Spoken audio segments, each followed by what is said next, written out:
Hello, and welcome back to the lands of Aecathan. That's right. No professionals, no fancy tech, just a group of women playing an all-original game of Dungeons & Dragons.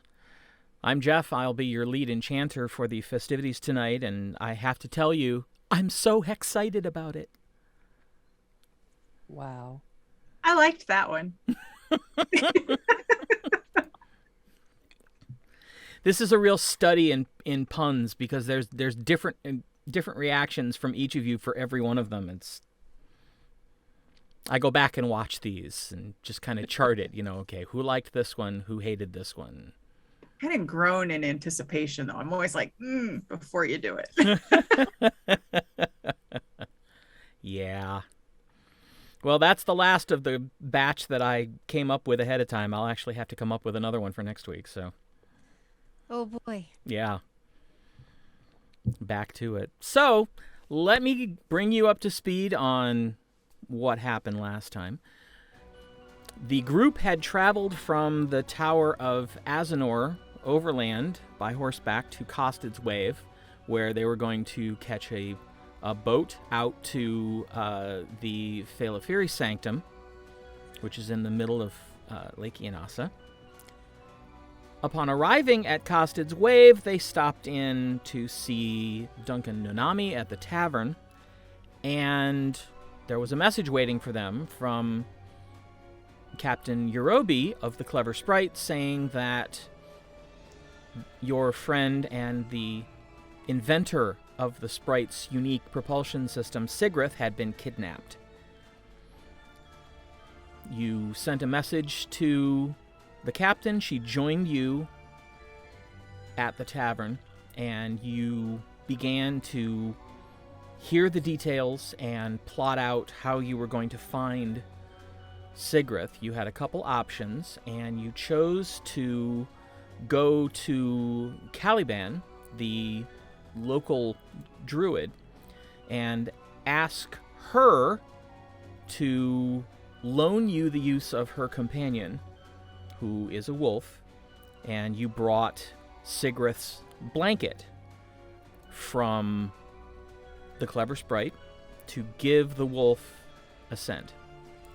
It took a couple hours, during which time you camped out at the shrine where Caliban is, and you were able to, have some conversations and work some things out. The wolf did return, and you were able to follow it to a warehouse on the western edge of town. There you were able to find a way in without attracting too much attention, and upon exploring, found a room in the back corner of the warehouse that was sealed shut, but before you could get close to it, your approach seemed to trigger 3 golems that rose out of piles of crates to animate and attack you. After beating the golems, you managed to get into the room, discovered a very strange version of a silence spell, and found Sigrith, and were able to rescue her. Unfortunately, when you came out, there were 12 people waiting for you, 9 guards in shining full-plate armor, and 3 what looked like they could have been adventurers. You pretty much figured out quickly that these were the people who kidnapped Sigrith in the first place, because they said, she's ours, leave her alone, leave and we won't kill you. And the group responded with, suitable aplomb, as in, kill us, we'll kill you. Unfortunately, that's not completely how it worked this time, as toward the end of the fight, one of the higher-level kidnappers was able to separate Athgarr from the rest of the group and kill him. After finally beating the kidnappers, Gwenlaryn and Aribell got to Athgarr.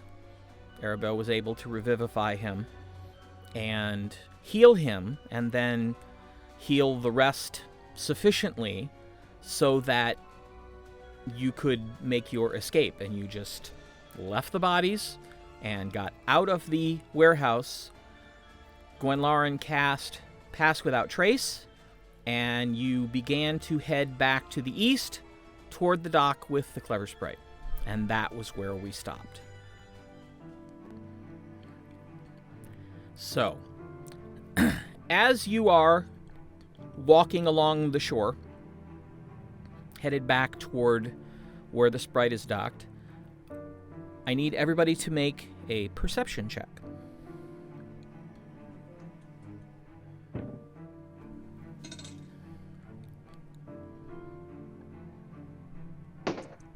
Dirty 20.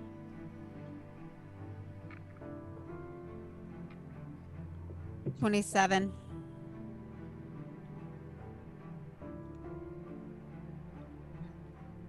9. 16. Okay. Everybody but Zorith. You notice almost immediately that there's one member of the group who doesn't seem to be able to keep up with you, and that's Athgarr. He's moving slower. He doesn't appear to be able to keep a normal pace. I go back and say, do you need help? My legs just don't seem to remember how to do this. Right. I mean, I remember, but they're not doing what I tell them to. Well, you've been mostly dead.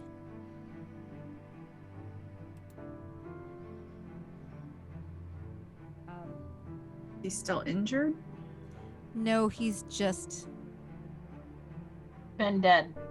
Yeah, he's still recovering. So he's fully healed. Mm-hmm. Well, as much as he can be at this point.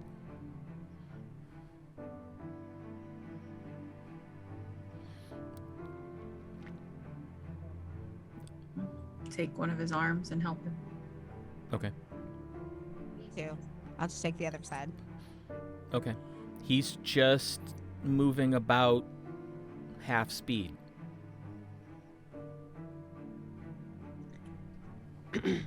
I come back from scouting somewhat ahead and say, he can't keep up. So we need to, if we're being followed, we're not going to be able to outrun them. Good point. And we are sorely lacking in spells. It might be a good time to rest. Okay. So I cast Tiny Hut. What time is it? What Hold about... on. Where are we? Yeah. You are... hold on. Let me go ahead and Yeah, we're in the town, right? Yeah, let me get us back to the map here. Will Tiny Hut hide us? Yeah. But I mean, we're just gonna Well, yes and tiny no. hut out in the middle of the city, or should we just go back to the tavern and do it? I mean, we're in town. We're not out in, How far are we from the tavern? or the Platinum Hammer, I guess, is where we're staying. Right? Yeah. Yeah, how far are we from the hammer? The Hammer is the opposite end of town. The tavern is somewhat closer. What But time there's is it? no rooms at the tavern. Hmm? There's not rooms at the tavern. Not in the Right. traditional sense. I But thought the only rooms were at the big stupid I was going to place. say Duncan would probably figure out a place for you to, like, sort of set up camp if you needed to. But then we could be found. Gwenlaryn, you said you have rope trick? I do. I think we should... I Can think he we should climb the make rope? ourselves... I can fly him up if need be. I can too. I mean, I I've can- got... I can climb. No, you can't. I can. Seems unlikely. You can't even walk. I'm walking. I'm just walking a little slower. Well, we don't have time to wait. Well, then go on without me. That's not an likely. option. We just Okay, we just took you from unalive to alive, so you need to stop. I cast rope trick. Yeah, we need to just Okay. rope trick. I think Yeah. we're all a little emotional right now. Mm.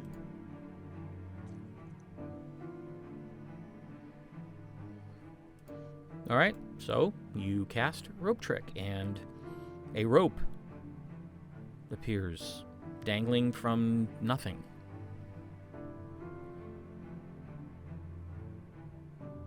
Well, go ahead and climb. Is there snow on the ground? Yes. But remember, Gwen cast Pass Without Trace, so you're not leaving tracks. There'll be no Recently? sign of us. Okay, I wasn't sure if it was still up or not. Yeah, Then well, I don't have to worry about tracks in the snow then, and I climb. Okay. Me too. Oh wait, no, I wait for everybody to get up. All right. I think I should go last because I'm literally covering everyone's tracks. Right, but I'm gonna cast Fly on Athgarr. He's already climbing. It's Oh. slow. I mean, he's not as quick as he would be, but he's climbing. All right. Then I follow him. And when everyone else is gone, I'll go. All right. I'll follow Athgarr.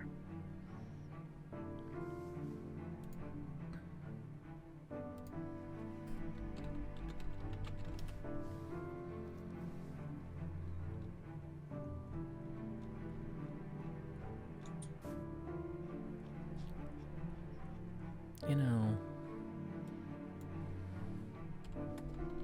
Yeah.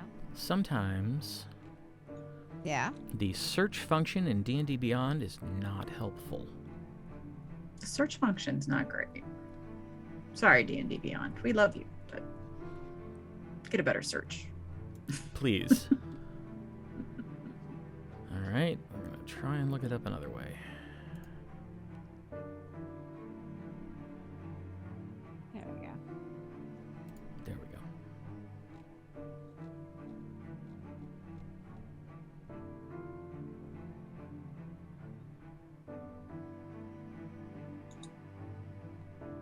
Oh, right.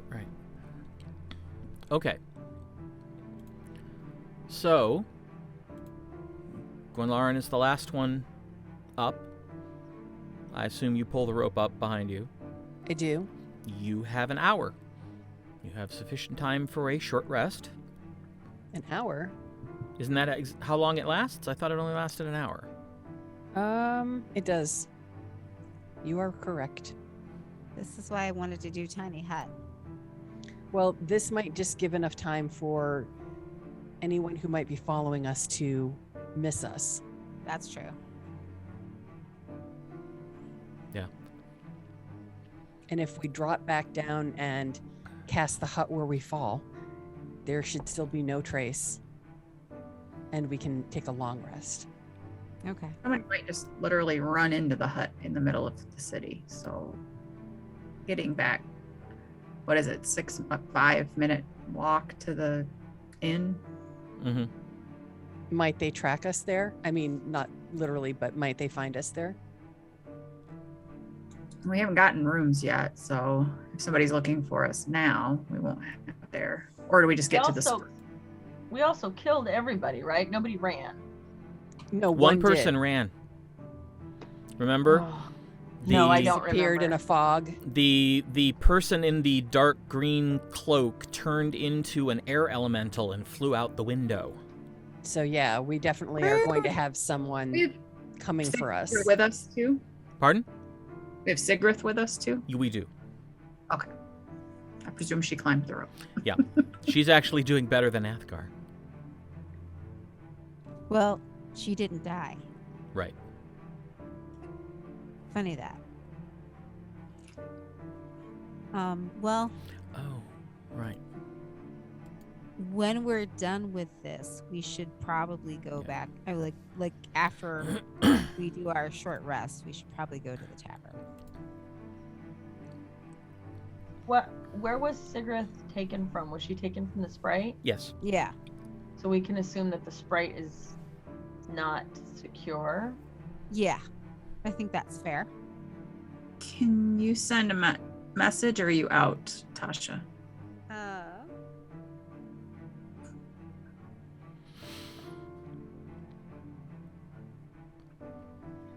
No, I've got stuff. You want to let the captain, let Urobi know we found Sigrith? Yep. Urobi, we have rescued Sigrith. We are going to go to the tavern. We'll be there in an hour. You hear almost immediately, I owe you. I'll meet you there.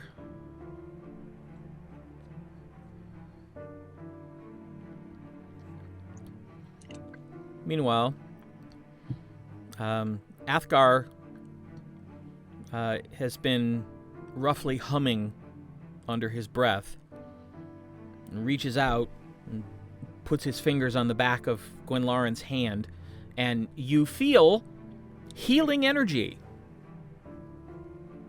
spread What? through your body, and then you see Athgarr slump. You've got to be kidding. I'm going to kill him. I will kill him again. This will be a new moment for him when he gets to die twice in one day. What the hell is wrong with him? Wait till tomorrow. I don't think I can bring him back until then. Were Well- I you don't know down if I in can points? wait He's- that long. Aribell, make a quick investigation check. Were you down in points, that- Gwen? No. Medicine? Investigation. Why would it be I like investigation? medicine. I was at full. 10. He's breathing. Yeah, I don't. He appears to have just passed out. So he's just exhausted. No, he's stupid. Terminally. I'm gonna do it. Can I do a medicine check on him? Yeah.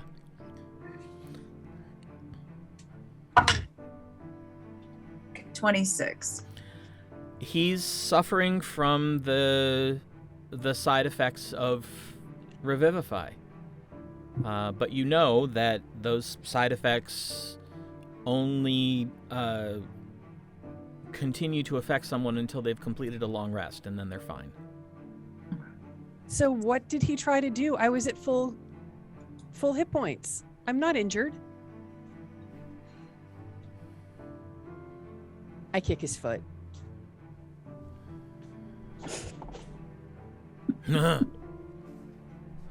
What were you thinking? You were crying. You were hurt. I healed you. I'm not hurt. Not I anymore. I have- healed you. No, you didn't. I was fine. Athgarr, I think that perhaps you should refrain from exerting yourself for a little bit, okay? It's been a long day. I didn't realize casting a healing spell was exerting myself, but all right. You passed- also could have just asked. You know, use your words like a big boy. What the You- hell? We're crying. No, Were I you- wasn't. You were. He looks at Aribell. Athgarr, I think maybe you're She Drifting in- was crying. You're delusional. You I know, think- you saw her, Aribell. I You- wasn't. You saw her crying. was this at the end of the game last time? I wasn't there, Yeah. so I don't. Yeah, she was. angry, like furiously pissed, and tears just running down her face.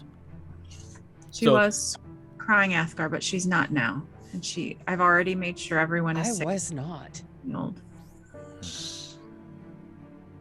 Right now, Athgarr, everyone would prefer if you just focused on rest. Or I'll kill you. Again. Did she kill me the last time? No, but... No. Just checking. Sleep now. Rest. All right. It won't do the Can't same. wait until you're better so I can kick your What? ass myself. When? And you see him just kind of put his head down, and he just kind of boom into the corner. I know you're angry. You have good reason to be angry. But yelling at him right now is not going to help. Well, no, because now he's unconscious. Also, he can't understand you.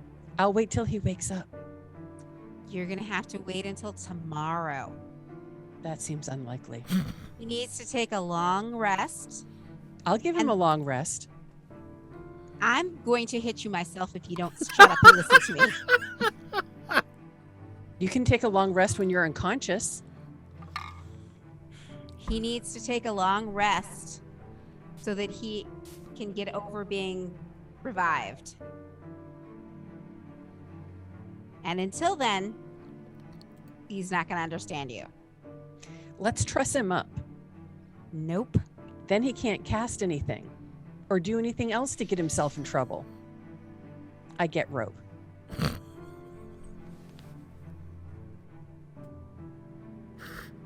I sit down next to Athgarr.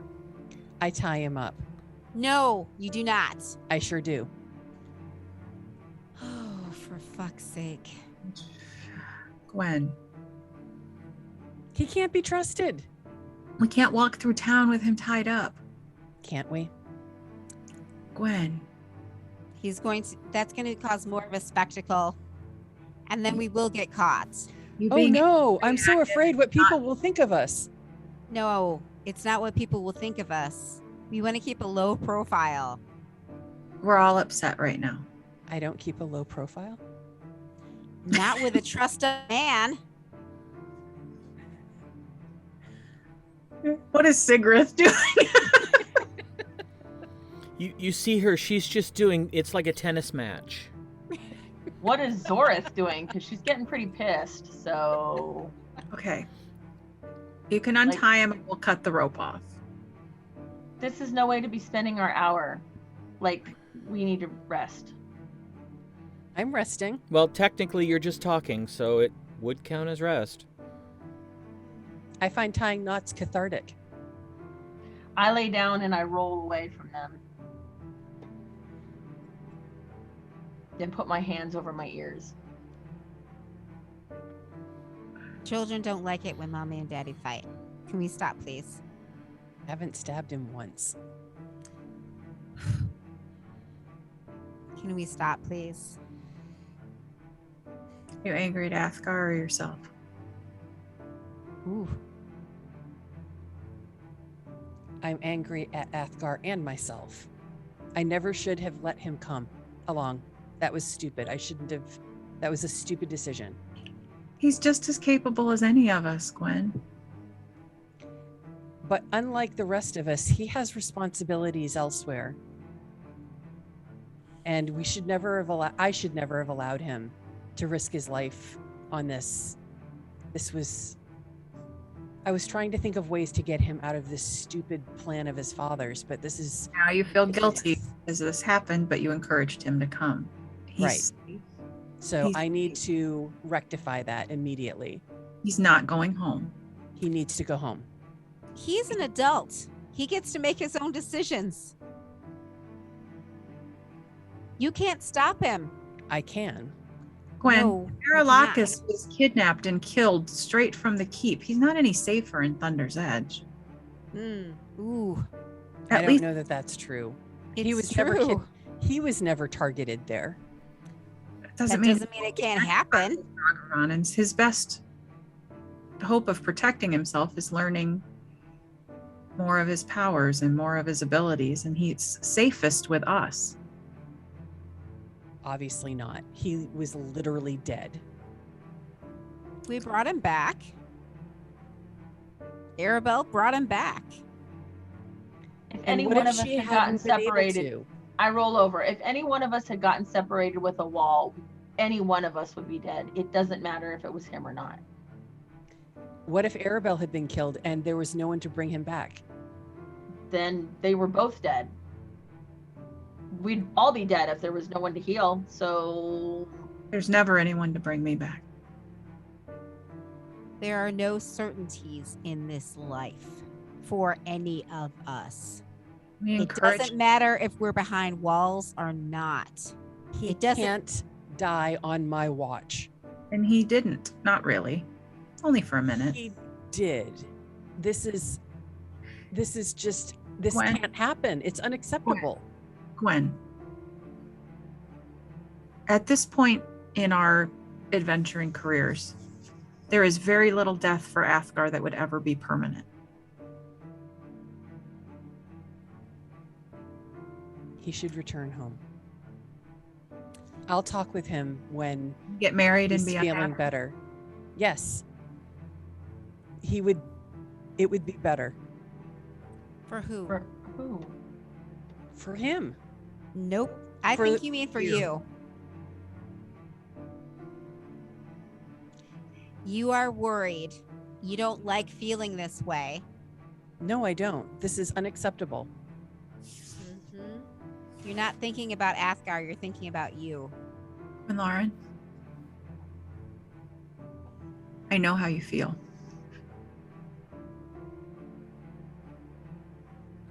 I will talk with him when he wakes up After a long rest. after I untie him. After a long rest. And I will Which means tomorrow. fine. I'll convince him then that he needs to go back. Good luck. You're not getting any help from anybody else. Sigrith leans over to Aribell and says, not entirely softly,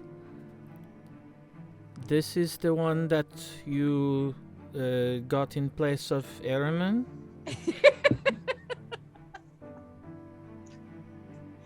Yes. I'm going to say something to you now that I do not want you to repeat, but I think I miss Ahriman.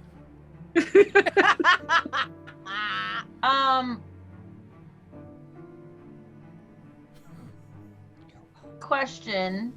Have we talked about Aribell's family in front of Gwenlaryn at all ever? No. Okay. I'm going to But I'm move going. Go ahead. away and turn my back on everybody. I'm gonna walk over and sit next to Gwen for a minute. I don't want to talk. That's fine. I have some thinking to do. I just want you to listen for a minute before you start your thinking. I was never going to be an adventurer. I was a cleric, not a paladin. Until I buried my husband and my children. I know how you feel, Gwen.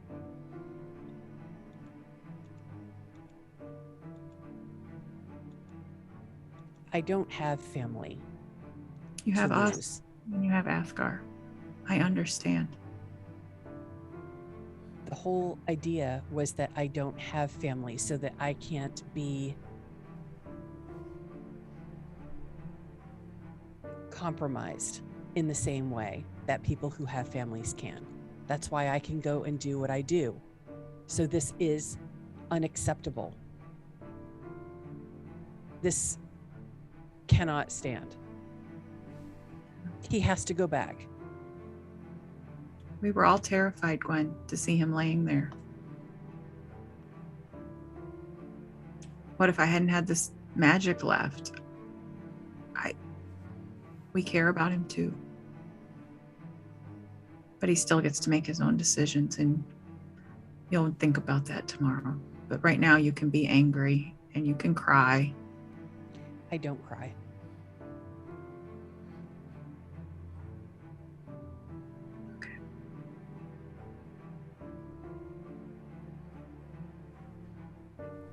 That's why he has to go back.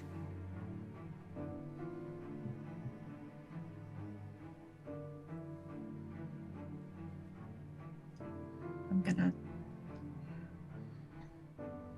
let you have your quiet time. And maybe tomorrow we'll think about what's best for Athgarr.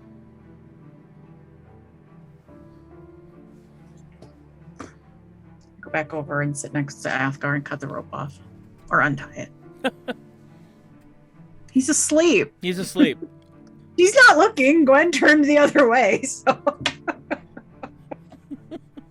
And where's he going to go? You're in an extra dimensional 10-foot space with only one exit, and you control the exit.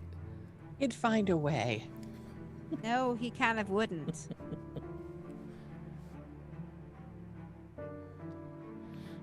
All right. Well, anything I'm else? too mad to sleep, so that won't be happening. Anything else you want to do during this hour? I'm gonna pray. You know what we forgot to do? Roll We've it. got our hit points. Oh, yeah. Well, we could do that during this hour. Good. Yeah. Because everybody leveled at the end of the last session, so.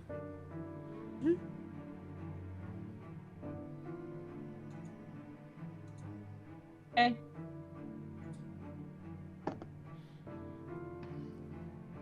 And remember, if you get a 1, re-roll it. Builder.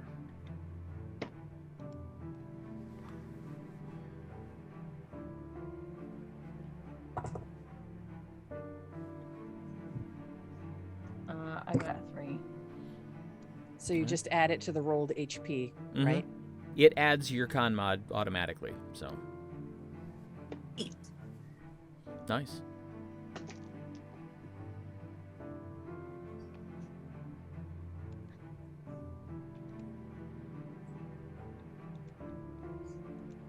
My hit points went up.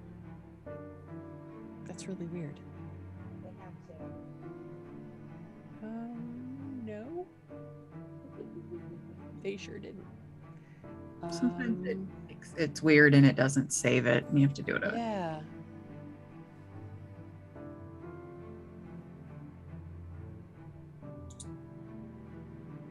Sometimes if you go back into manage HP, it doesn't save what you put in. You can refresh.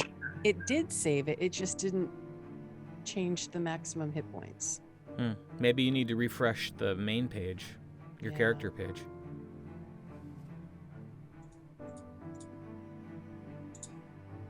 Nope. Yeah, try refreshing and then going back in the builder and redoing it. Okay.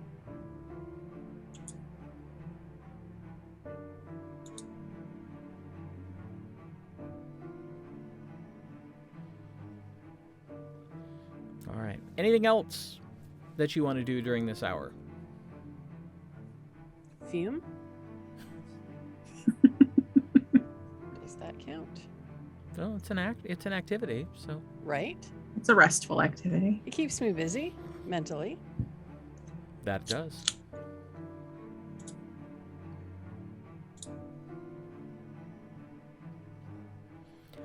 All right. You, Gwenlaryn, feel the magic sort of coming to its end, so you know you have approximately just, 5 minutes before Hey, it will everyone. unceremoniously dump you out. Time to go. I go out first. There's like a little window, right? There is. We should peek out first to make sure there's no one below us. And Make a perception check. Can we all look, or is it a little window? I Well, rolled a natural 20. You can all look, but you have to look like one at a time. 29. ooh, 21 for me. Dirty 20. You don't see anything or anyone, partly because night has fallen, so it's Ooh. dark. but you all have dark vision and you still don't see anything. Okay, I go down. Okay. Same. You are standing on the shore. You were basically just walking along the shore instead of going along the roads. So you're kind of out in the middle of a snow-covered field by yourself. Once we're all down from the rope, I will cast Pass Without Trace again. Okay.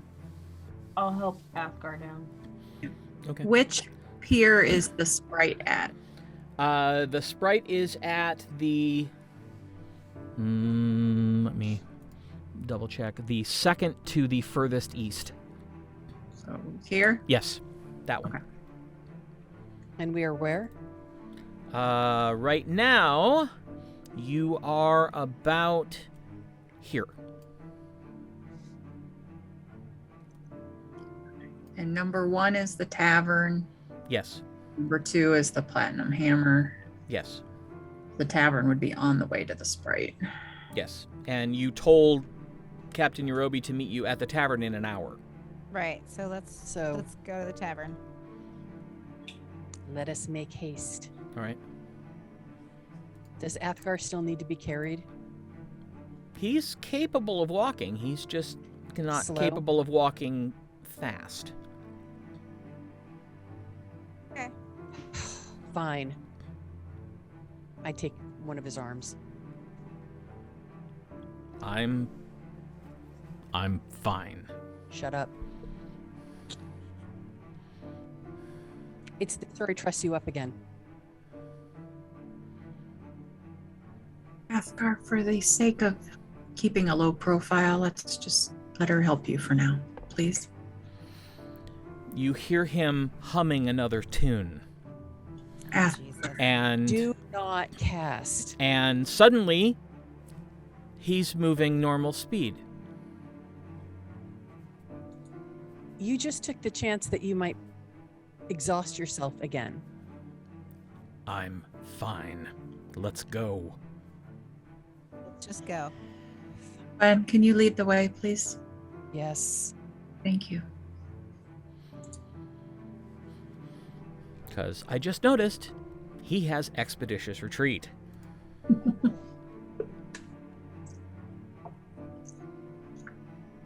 was looking to see bad haste, but that works.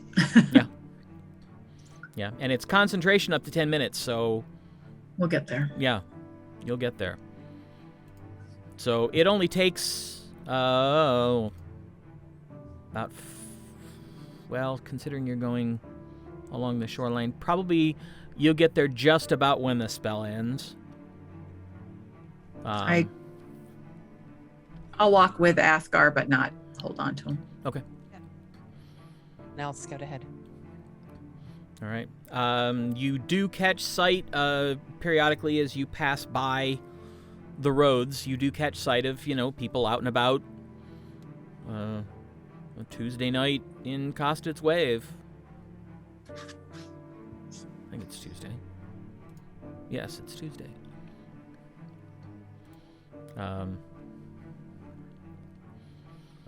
And eventually you find your way to the tavern.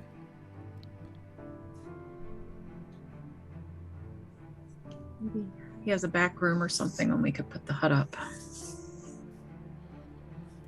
Well, you come in and you see there are a few people sitting around, drinking, eating. They just kind of look up as you come in and then go back to whatever they were doing. Then Duncan sees you come in and gets this big smile on his face, and then he really looks at you and kind of goes, What happened? You don't look, no offense, but you don't look good. Can we get some food? Of course. Captain Nairobi is in the booth where you were earlier, and I think she is waiting for you. If anyone else comes looking for us, I have not seen you. you have not seen us. Nope. Strange. I was thinking that same thing. I wonder where they are. I have not seen them.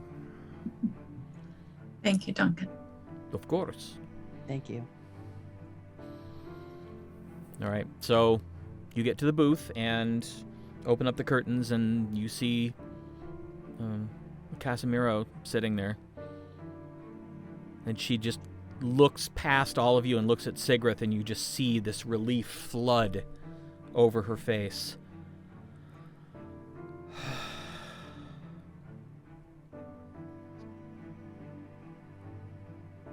And, I suppose you've got an explanation for this?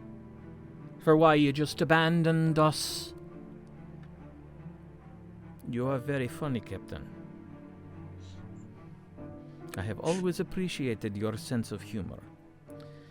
And she just slides out of the booth and walks up and hugs Sigrith, and Sigrith just kind of stiffens.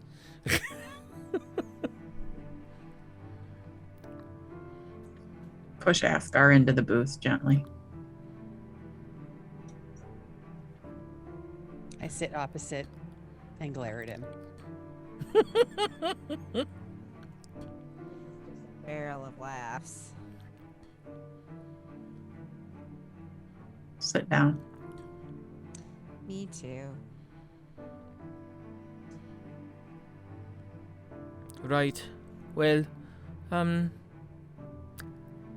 I think the least I can do is buy you dinner. Oh, that would be lovely. Well, believe me, I owe you so much more than that. But, I should warn you that one of them got away. one of who? Wait, stop. Tell me the whole thing. Let's start with you, miss. I woke up on the board the ship, and there were people in my room. I managed to get past them, and I got off the ship in the hopes of leading them away, which that part worked. But the part where the other people waiting on the shore, that was not, I did not expect that. And they took me to wherever that place was. They blindfolded me, so I now sort of know where I was, but I did not know at the time. They wanted to know how to make my engine. Son of a bitch. We knew that was going to come eventually, but... Son of a bitch! Did you figure out who they were? No, I did not. They were very careful not to use any names. They really did not do anything but ask questions, except for the time that one of them came in looking like the captain. And I thought for a moment that I was, being rescued. But the speech pattern was all wrong.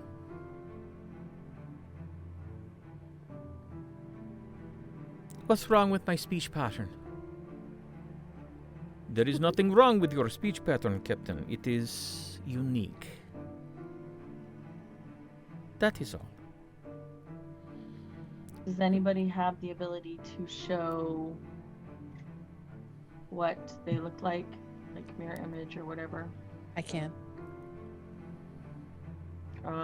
Which one do you want to do? You want to do the one that got away, so that everybody knows No, who they're actually- looking for? I can't right now. I can do it Oh. tomorrow. Okay. Yeah. So there were You see, you see, Athgar's kind of leaning back and head lolling a little bit, but he blinks and goes.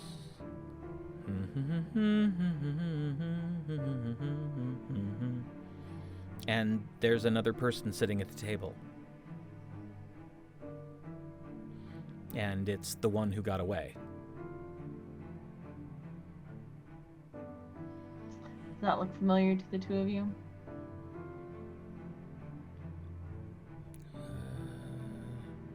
It does not look familiar to me, but I did not see any of my captors because they kept me blindfolded the entire time.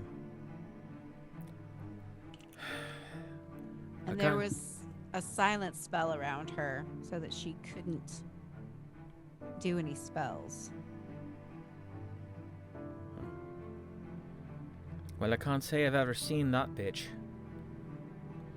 But I know what she looks like now. Yeah. And you say this is the one that got away? Yes, Among other things. we killed the rest. So at least we know what to look for.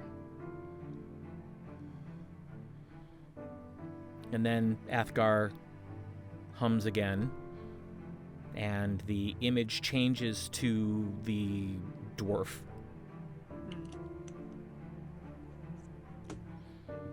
And you see him shudder a little bit. You need to stop.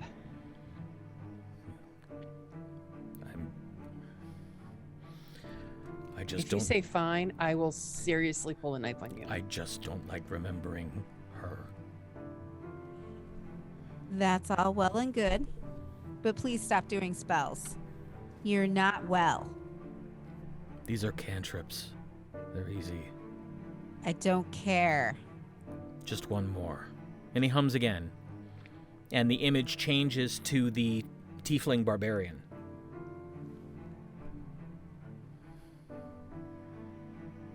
Those were the higher ups. The rest of them were soldiers in armor.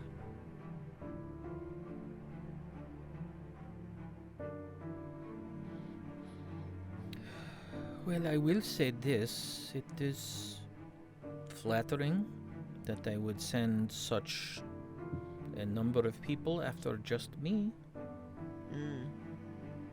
They must want what you can do for them. Everybody wants what she can do for them. Everybody wants the secret of the sprite. And I thought you were working on a way to safeguard that.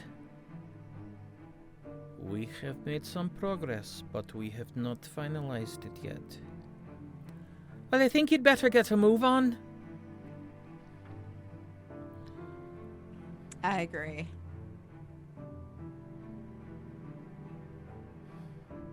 At this point, Duncan comes in and he says, I was not entirely sure what you would be hungry for, so I brought some of everything. So, help yourself. I see that you were able to bring Sigrith back, so consider this a congratulatory sup on the house. Oh, thank you. Enjoy. Thank you.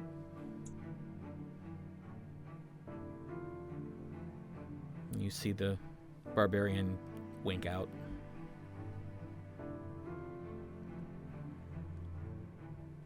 I eat. I push food at Athgarr. He eats a little. He mostly picks at it.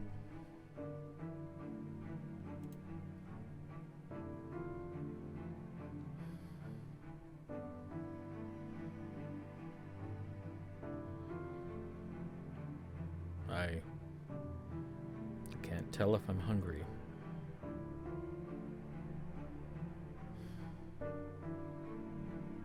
Eat anyway. So, like I said, he eats a little.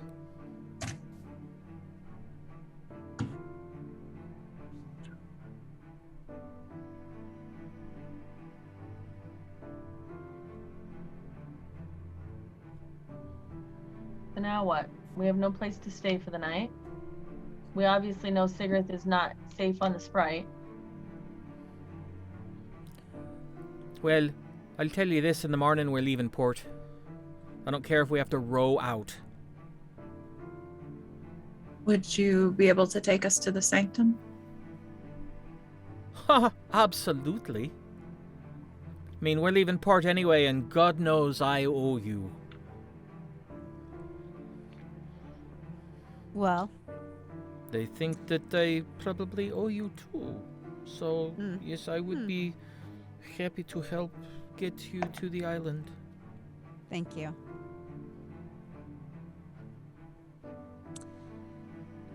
The others are still on the boat? The ship? Sorry. Aye. They're keeping watch.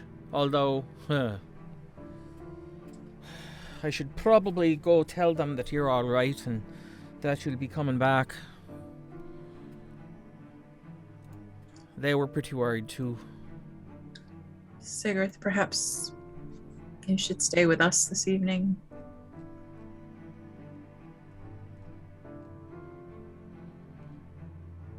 I think that would be acceptable. Tasha will put up a protective dome for us to sleep in, wherever that is. Then we can join the Sprite in the morning. Should we ask Duncan if we can stay Well- here at the tavern? Why don't you let me go and talk to him? You stay here and eat. She All slides out of the booth.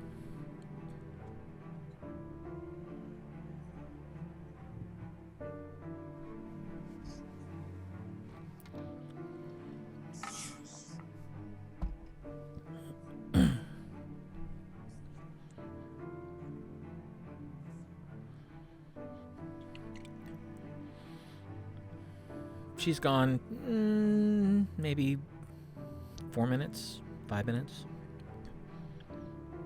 See the curtains open and she slides back in. Well, you learn something new every day. Turns out, he's actually got the attic space above the tavern as a banquet hall, and he's never used it. Banquet hall? Don't ask me, I don't know why in God's name anybody would come to this place to hold a banquet. But he's got the space and he's willing to let y'all stay. No, that's lovely. Perfect. All right, well. I go up to the attic and I cast Tiny Hut. Well, remember, it only lasts for 8 hours. Oh. So you'll Okay. want Are to we cast ready? it Did we finish when eating? everybody's ready. If you want to be done eating, you're done eating. Well, Let's go. I didn't know we were. Sorry. No, I didn't know either, but if you want to be, you can be. I wait until everyone is finished eating their fill. And then I look at everyone and say, would we all like to rest now? I think that's And I say, follow me. Captain Urobi, what time should we meet you? What time do you fancy heading out? right early. I'm gonna go actually sleep on the Sprite tonight. I'm not going back to the Hammer. So, just come find me when you're ready, Alright. and we'll cast off probably within half an hour of when you arrive. Sounds good. Be ready early. I always am ready. Thank you. Get some rest, Captain. I think I'll actually sleep tonight, thanks to you for... You 5, excuse me. Yeah, it takes some getting used to. And you're still calling yourselves the 4. That's gonna be so confusing for people, but it's your call. I'll see y'all in the morning, and thank you again.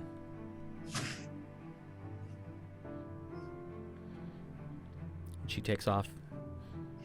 And Duncan shows you, basically there's a stairwell in the back that leads down to the storage room and up to the loft.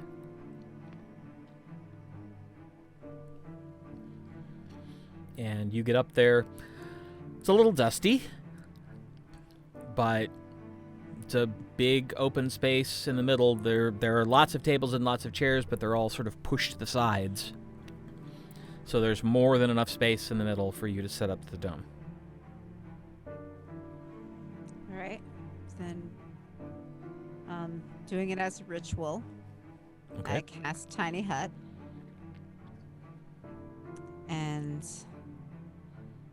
I crawl into a bed.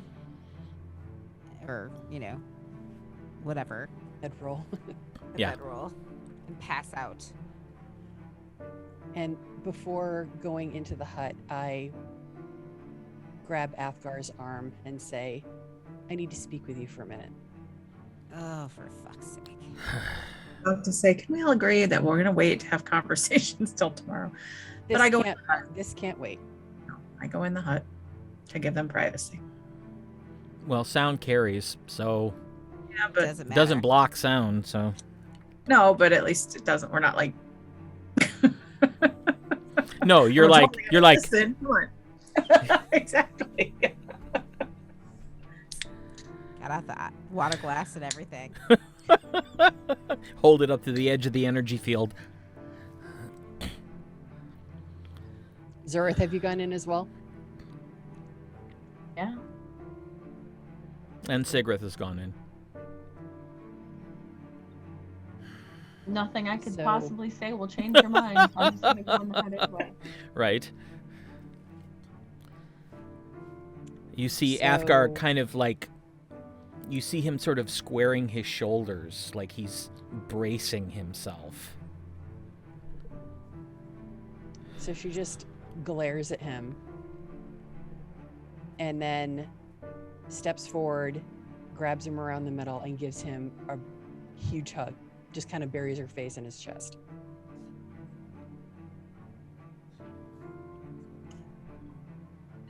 Then steps back, punches him in the arm, and says, I am so pissed at you, Ow. and goes inside the hut. Oh, goodness.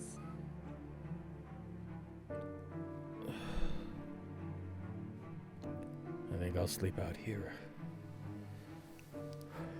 Go for it!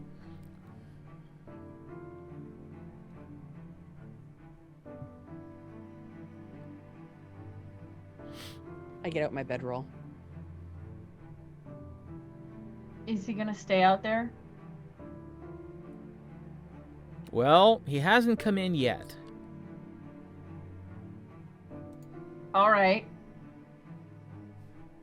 I wait.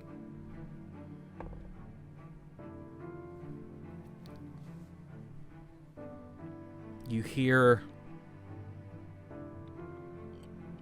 something being dragged across the floor. We can see out. Oh, yeah, that's right. I forget. Yeah, you see him. He goes over and there's some benches, and he drags two of them out away from the wall, slides them together, lays his bedroll out on top of them, and lays down. You know what? It's not even worth a contested roll. Forget it. I just go to bed. I'm just go to bed.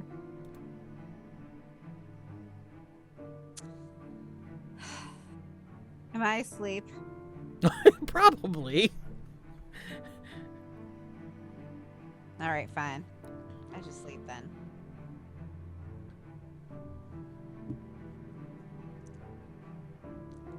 I stare at the wall and wish I were sleeping.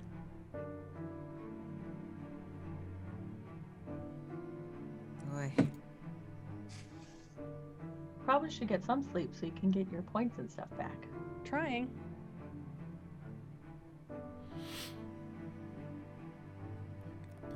Well, I'm resting either way. Even if I'm not sleeping, I'm resting. Right, so that would count as a series of short rests. It will not count as a long rest unless you sleep.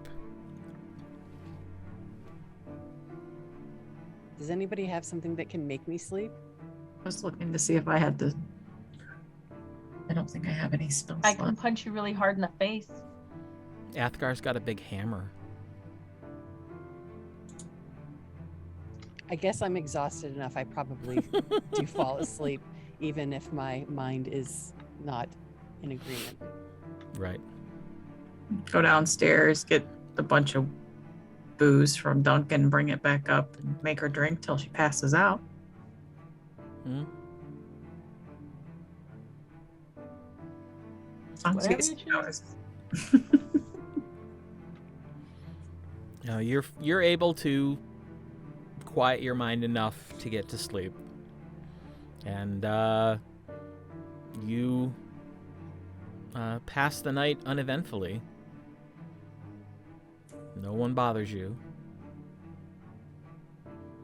You surface a couple times, just hearing the noises from downstairs before they close, but nothing alarming. When my 4 hours is done, I will go out and sit by Athgarr. Okay. He is sound asleep. Yeah, I'll just lean up against a table or whatever. I was going to say, there are chairs, there are benches. You could have your choice of, pretty much any sort of setup you want. Right. I'll write in my book. All right. About dawn, you see me. Are there windows up here? They are shuttered, but there are windows. There are basically you're in a triangular roofed room. So there are two windows on either end, the long ends. They are currently closed and shuttered, but there are windows.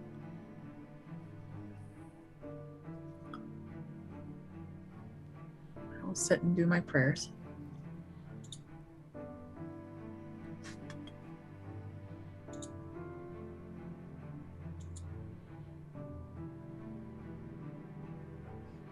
I assume the hut is fading, so I will pack up my things and go out into the attic and practice my camouflage. I'll lean up against the wall and disappear. Okay. Yeah, after 8 hours, the hut goes and sort of fades away, but you're indoors on the upper floor of a building, so it's relatively warm outside the hut as well as inside, so it's not the abrupt awakening you have when you're sleeping outside.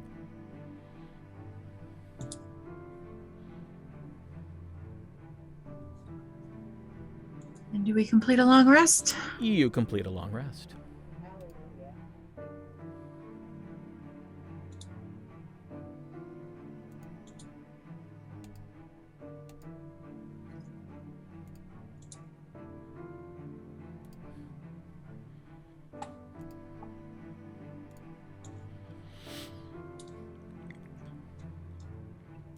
As you are all rousing, Zorith, you noticed that about the time you roused, Sigrith also roused.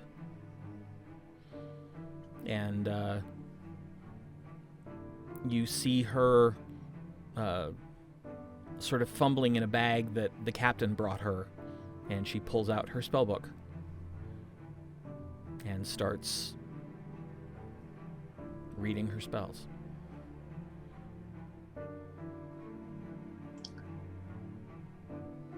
She's got to pick the ones that she wants for the day, right? Correct. Got it.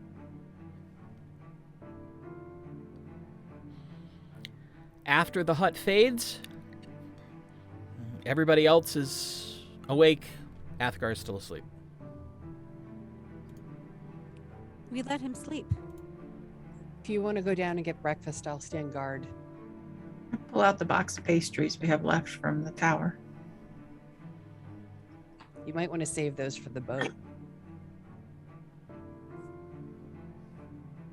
since we have fresh available here.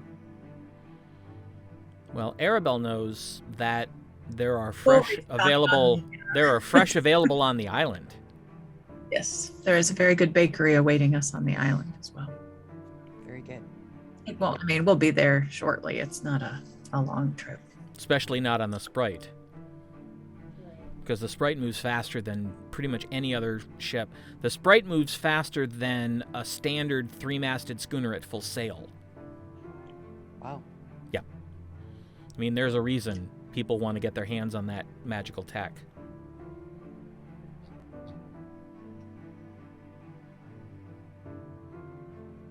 So there is a inn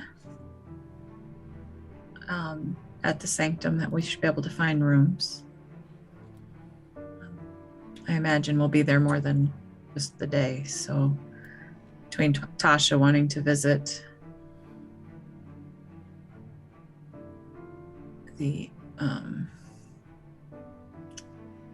Temple of Dressfiend, and I would also like to visit my temple.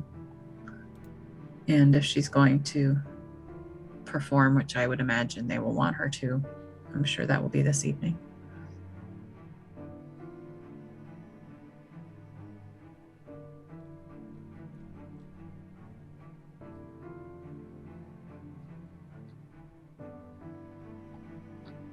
And we go on our way to the Sprite.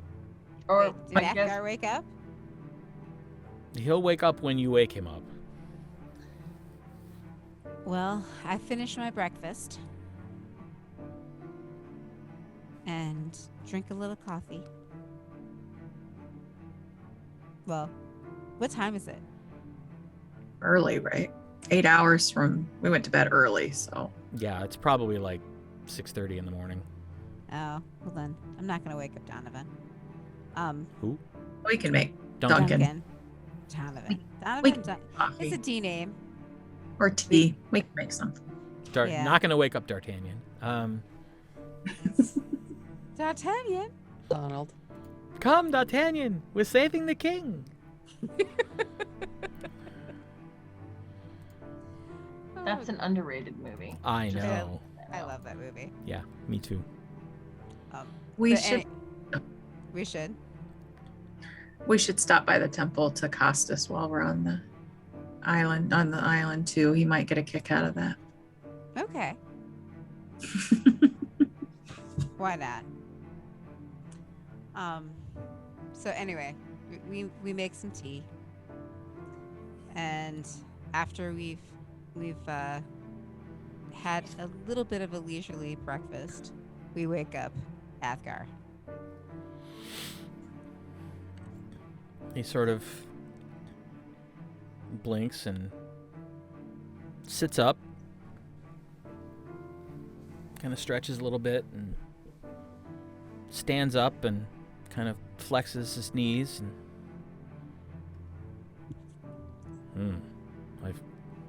I feel better. Oh, good. Are you hungry? Famished. Oh, hey, I'm hungry. Well, Push the box his way. That's positive. Ooh. Yes, please.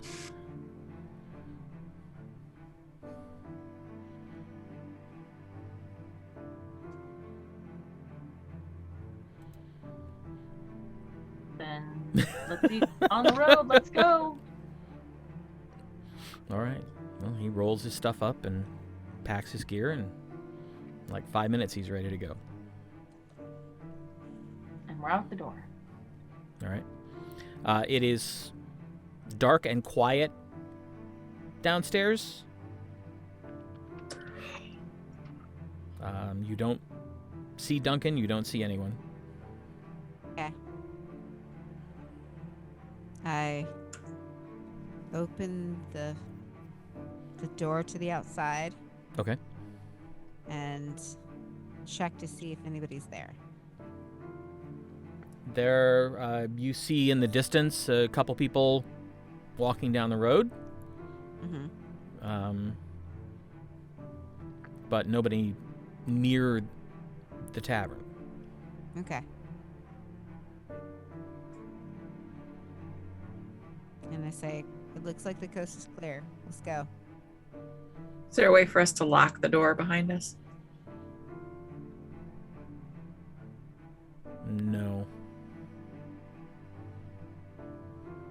I'm presuming it locked when we... It was Sigrith- locked when I opened it. Is Duncan awake? You haven't seen him. Go back in the back area and look for him.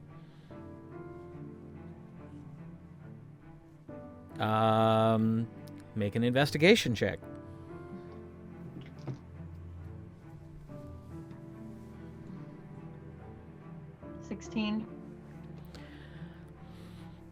At first, you are almost convinced that he's not here at all.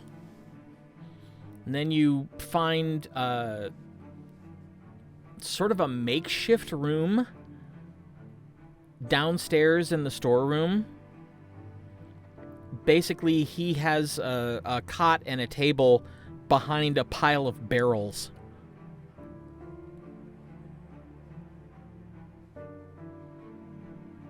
Duncan. We're leaving. Mm-hmm. We don't know how to lock the door. It's about Oof. 6:30. If somebody comes to rob the place, I won't blame you. Go. Okay, thanks. Bye. We tried.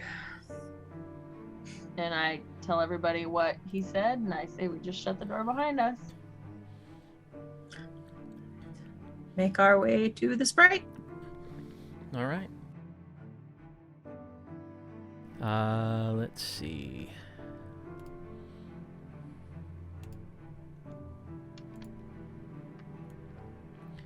You make your way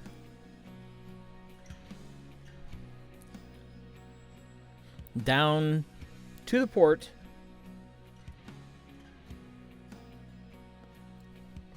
Where you find the Clever Sprite. And you see there are already people up and moving. You see Marrow and Barnaby getting everything ready.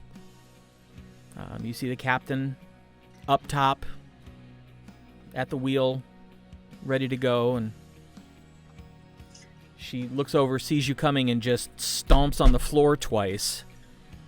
And you see everybody look up. You see Iarla come out the cabin. And they all just sort of break into grins to see you all and to see Sigrith.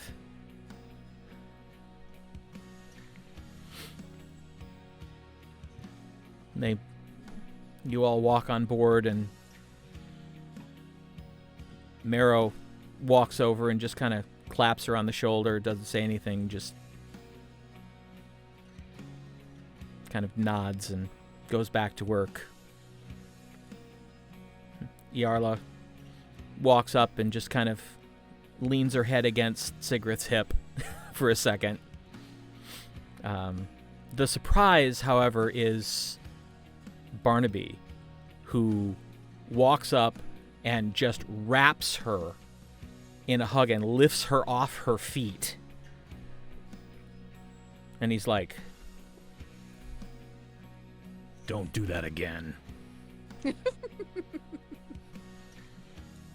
Or at least if you do it so there's somebody I can hit. Sitting here waiting for you was hell. He puts her down and turns around and walks back on board. She looks a little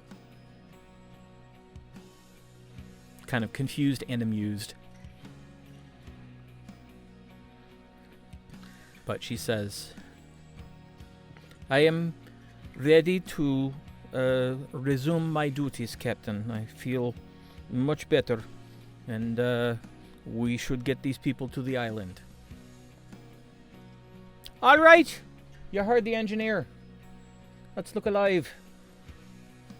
Be ready to go probably about 5 minutes, if that'll suit."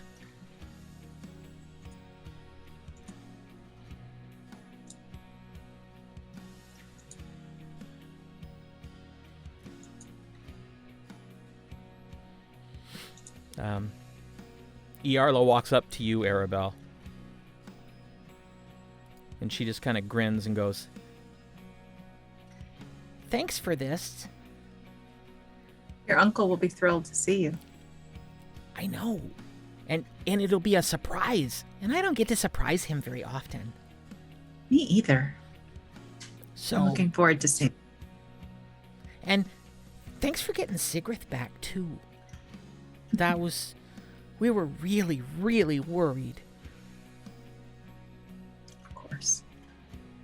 I lean down and give her a hug. And she hugs you back, and you hear a from up top, and the captain's looking at her like, and she's like, Sorry. "Gotta get back to work." And Yorobi just kind of grins, and 5 minutes later, you all are familiar with this, but for Gwen and Athgarr, you hear this sort of thunderous sizzling sound from inside the cabin, and you smell ozone.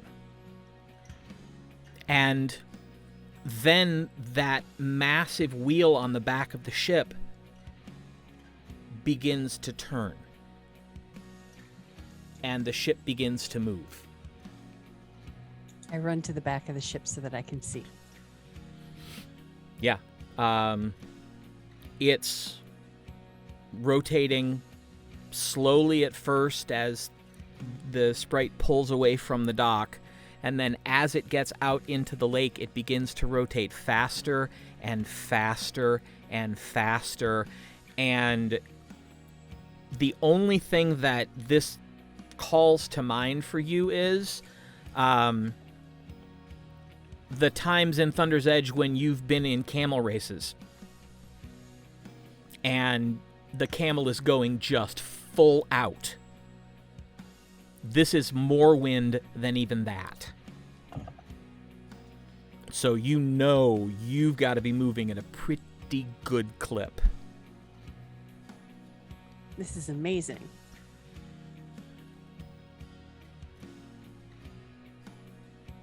It's Captain Yorobi. Am I allowed to ask how? Well, you can ask, and I appreciate you, being so polite about it. Let's just say that it's a magical invention of Sigrith, and it's a closely guarded secret. And the reason why she was kidnapped in the first place, because it's so closely guarded and because lots of other people seem to want it. We are the fastest ship on fresh water. I see. All right. And it's a cold day, but it looks like one of the icebreakers must have come through the night before, because there actually is a channel cut through the ice that you're able to follow and get to the island relatively unscathed. There are a few bumps. You hear Casimiro cursing every time there is one. But you are actually able to get to the island in about 3 hours. Pretty impressive. Yeah. And as you come within sight of it, it's an interesting looking island. You know that this is where the Sanctum is, but from the water, from the approach, you see nothing but trees and a dock. That's it.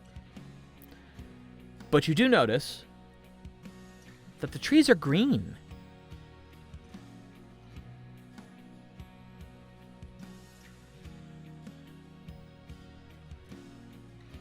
And as you get closer, you actually begin to smell pine, lilacs, roses.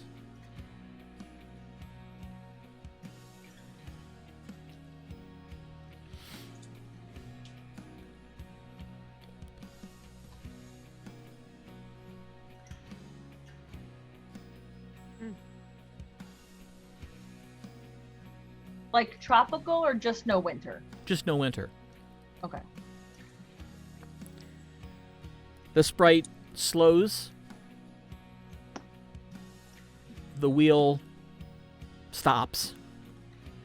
And the ship coasts into the dock. You watched as probably a minute before the ship reached the dock, 4 young people appeared, seemingly out of nowhere, to come and help tie up the ship.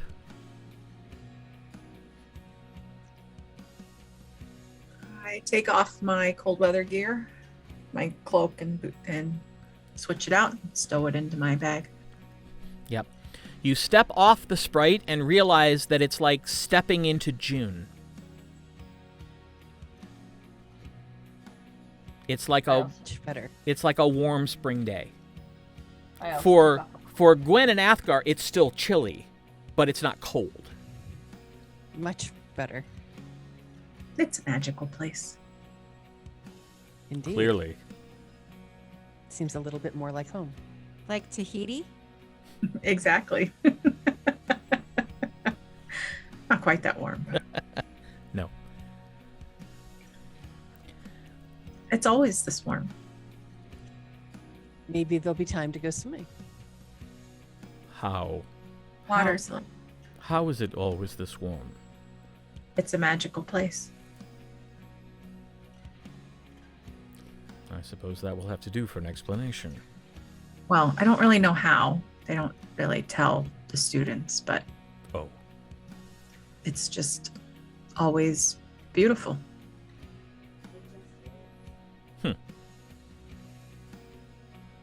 Well, I definitely appreciate it. Nice respite from the colder weather. I don't know though, after having been at the tower and seeing the fun of a snowball fight. Maybe we do lose some.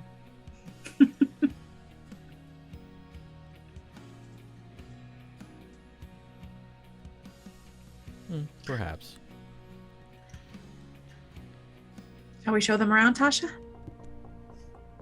Well, you know this place much better than I do. I was really only here long enough to test.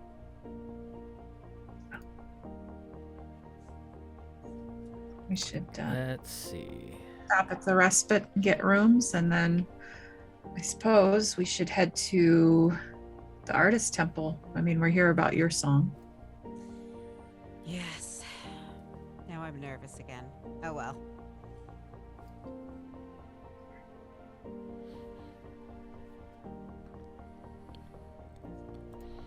It changes So I we're can see headed it too. where?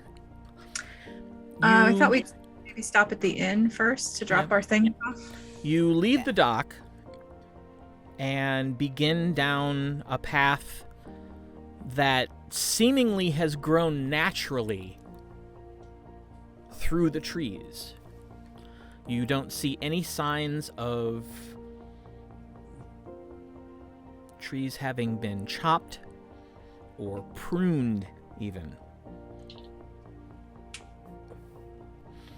After about a 10-minute walk, the trees give way to a massive clearing. And you see a number of buildings, you see fields, you see...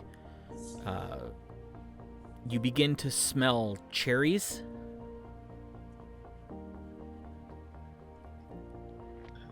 You'll have to try the cherry cider while we're here.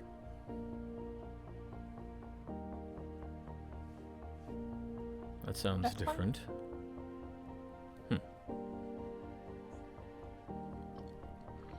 So, yes.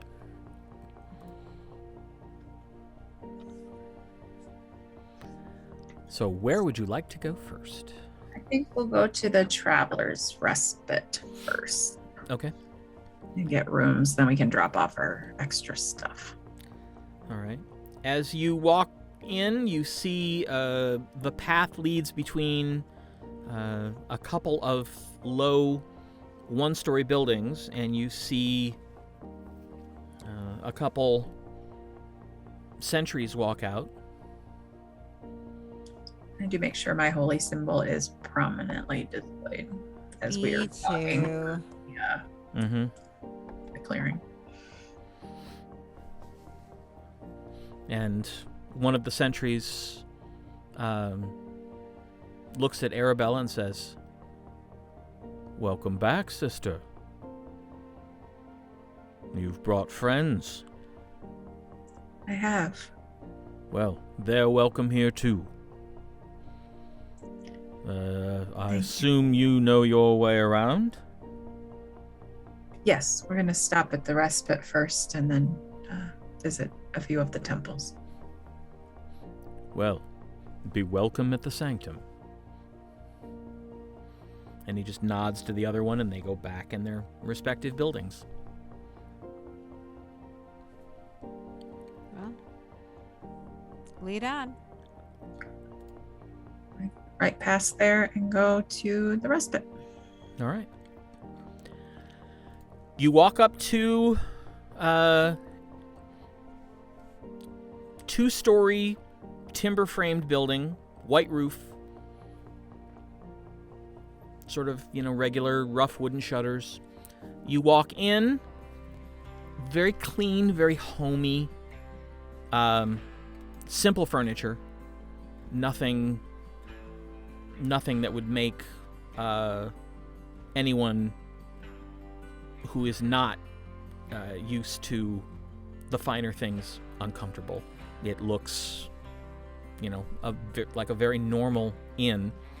The only difference is there are tapestries on the walls, and each tapestry seems to depict a festival for one of the gods that are worshipped on the island. So it's kind of an interesting sort of multi-denominational feel. And there's a woman, kind of stocky, very dark skin, wearing what appears to be a flannel shirt tied at the waist, cloth pants, shoes. Her hair is white, like completely white. And she's got little trinkets, like little metal talismans, sort of braided into her hair along the sides in the front. And she has hazel eyes. She looks up. Welcome to the Travelers Respite. Thank you. I am Anboto Astoro. How may I assist you? We were hoping to find lodging. But of course, there is always room at the Respite. How many will you be needing? Is the captain with us? No. They stayed on the... Everybody from the Sprite stayed with the Sprite. Okay. There's 5 of us. Question. Would we have said goodbye to them and stuff and said, because we're staying here, right? Yeah, they're planning on staying for a little while too. Oh, Because right. they do not want to go back to Costids, but Got they it. don't have any cargo Pressing. to Got go back to Airmaw, so Oh. Well, were we going to go to Airma next? We might get them to drive us. Yeah. But I was just gonna say we would have said goodbye and stuff if we weren't. But it's moot. Sorry. It's moot. no, that's fine. Unboto digs out 5 keys, gives you directions. It's not hard, it's up the stairs, turn left.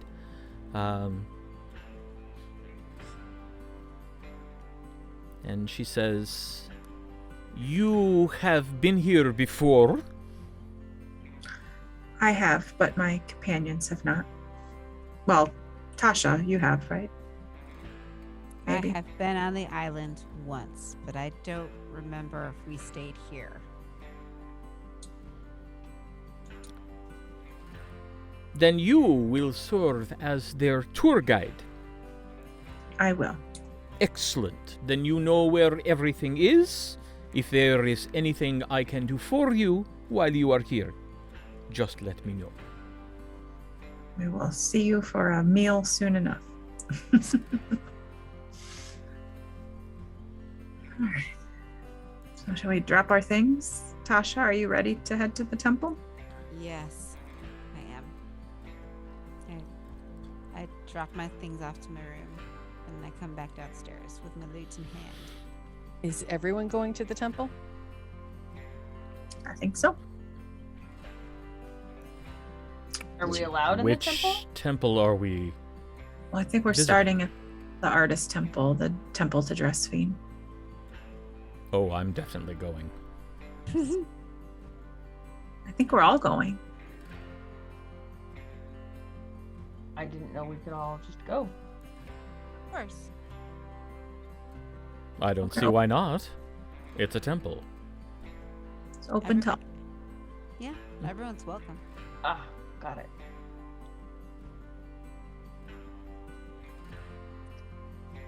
Perhaps you'll find your mentor, Athgarr. I must admit, to a little bit of nerves on that account, but if she's here, it will be good to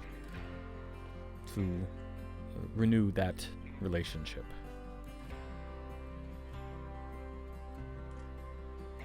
Might also be a good place to center yourself after yesterday's events. Yes, there's that. I've been trying to avoid thinking about it, but thank you so much. You're welcome. Come on. All right. And we'll point out the sights as we go, especially the bakery. Right. You pass by the bakery on the way to the artist's temple, and the smells coming out of it are pretty good. You also pass by what looks to be kind of like a bunkhouse, almost is what it looks like, but there's the smell of food coming out of it. And you figure out that's probably a mess hall. It's probably, where the students eat. And then you come up on a absolutely breathtakingly beautiful building. With the architecture, it looks really more like a fancy lord's keep than a temple. At least on the outside. Aribell leads you in, and you immediately look around and realize there's no doubt that this is a place dedicated to Dressfiend. The structure itself is constructed of various shades of marble, making even just the bare walls into a mosaic of color and pattern. There are sculptures and paintings and tapestries practically everywhere around you.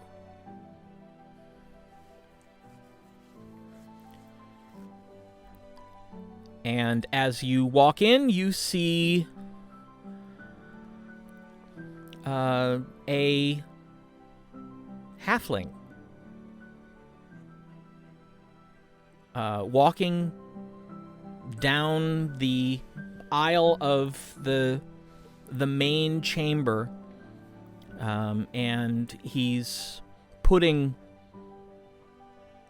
walking down the rows and putting books down periodically.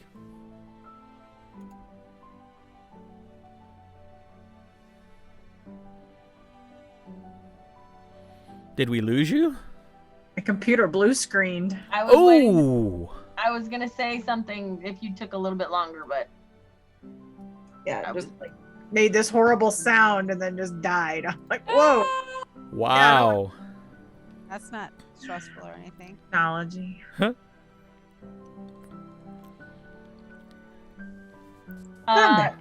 There's a guy. He's putting books down.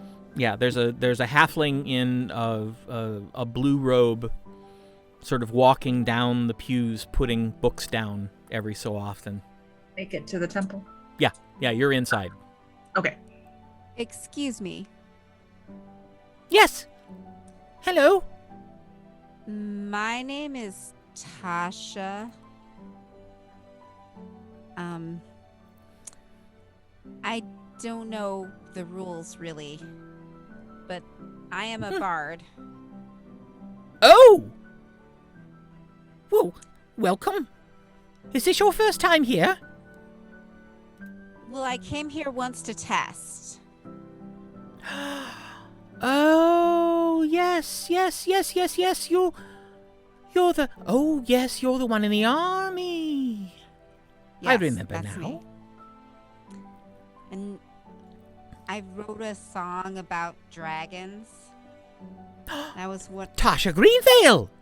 Yes, that's me. I've heard your song. It's very good. Thank you. I was wondering if I could perform it and maybe teach it a little bit. Oh, well, absolutely. I don't think there'd be a problem with you performing it. We've already started teaching it. Oh, that's fantastic.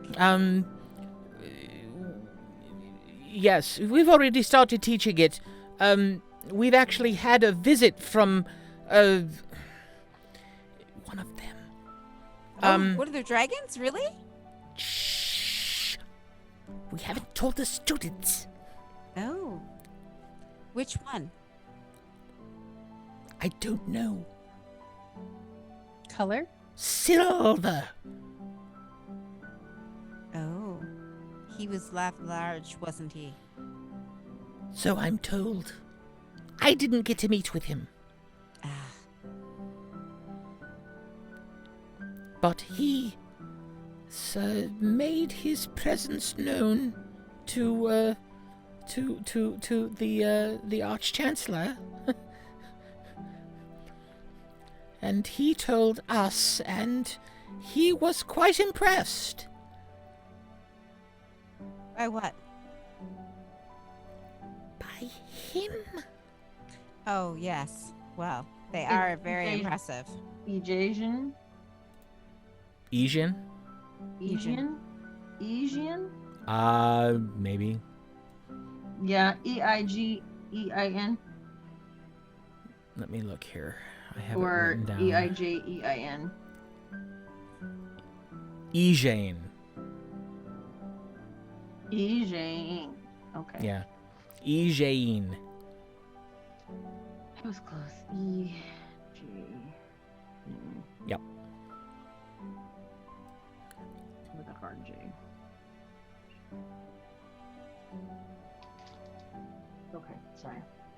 Just getting at my notes.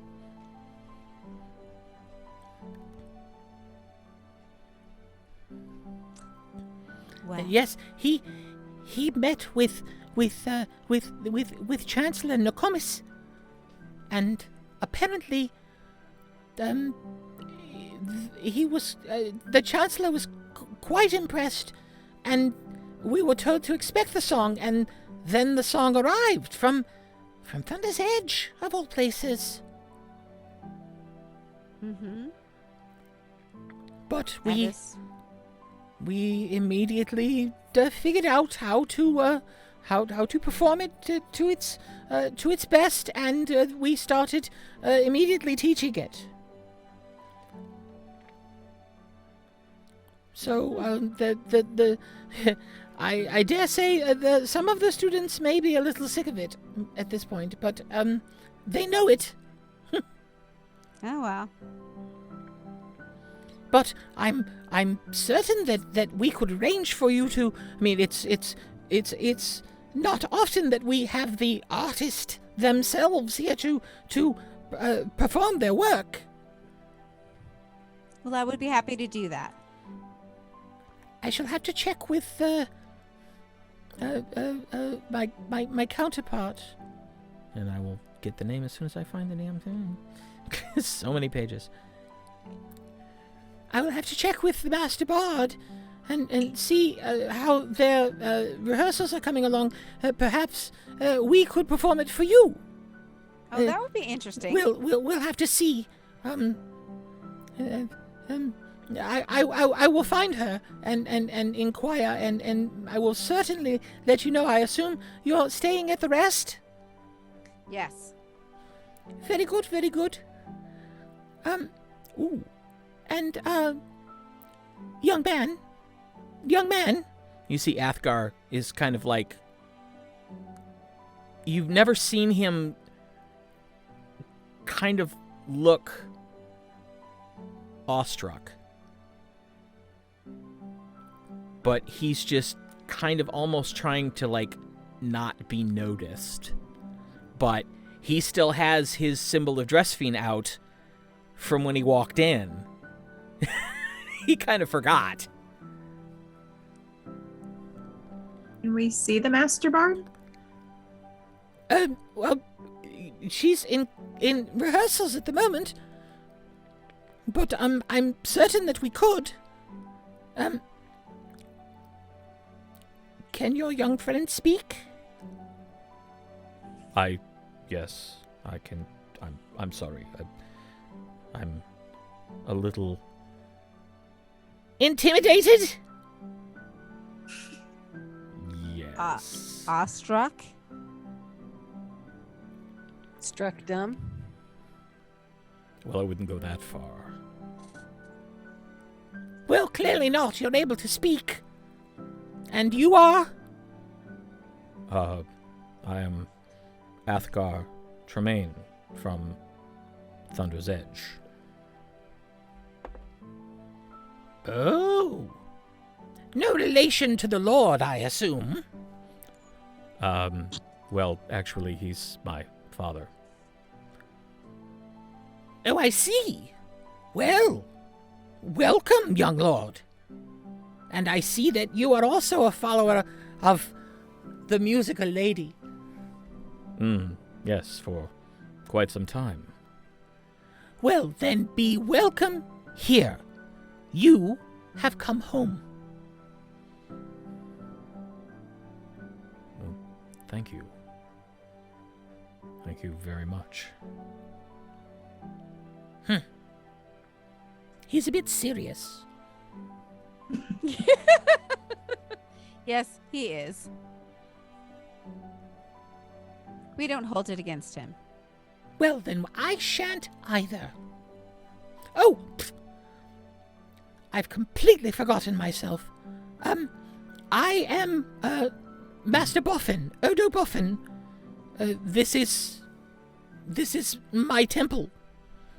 You realize lovely. You're talking to the High Priest of Dressfiend. You said Odo? I Yes. I bow respectfully. It is lovely. Oh, we're doing that now. All right. What was the last Pleasure name to of meet Odo? you. Boffin. Boffin.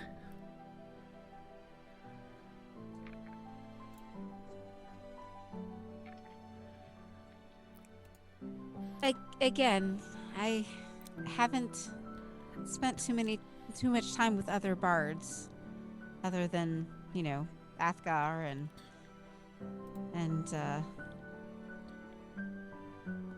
Captain Warbender. Oh, you're that Tasha. Uh-huh. I should have put 2 and 3 together.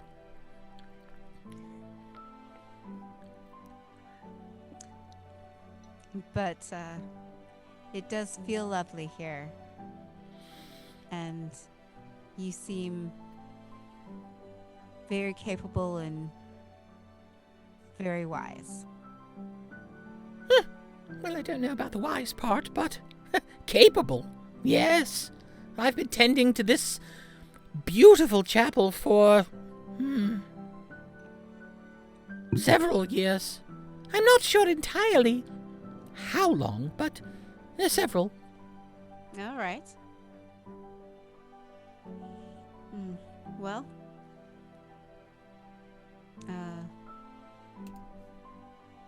I suppose we should get going.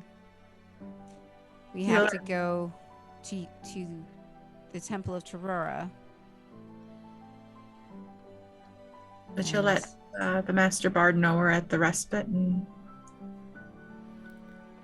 perhaps... You hear a voice behind all of you say, Athgarr, don't slouch. And you see him snap, and then he and he turns around, and you see this half-elven woman, rather tall for a half-elf. She's wearing a blue hooded cloak, dark blue trousers, light blue shirt. Her hair is white but cut very short. And her brown eyes are kind of alight with mischief. And she says, What in the world are you doing here? And he turns around and... Master what? Ronro? Still got that stutter? No, I don't have a stutter. Well, then enunciate, boy. I trained you better than that.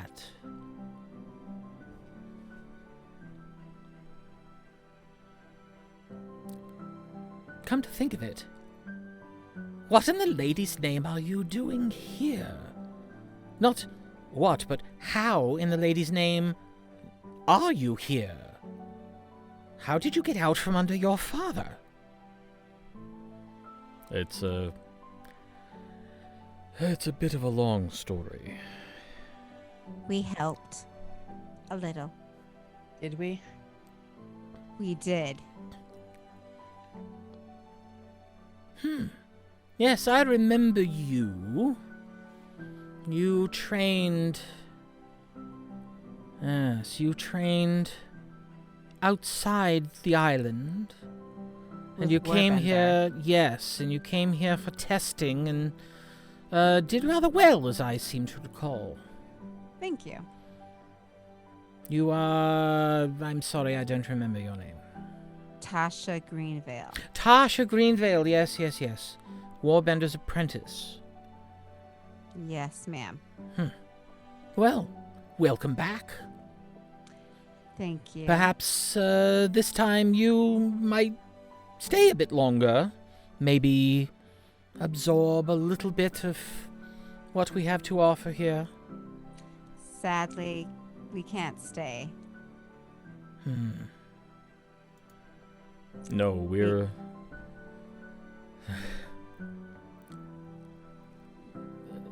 He looks at Master Boffin and says, "Does she know about the visitor?"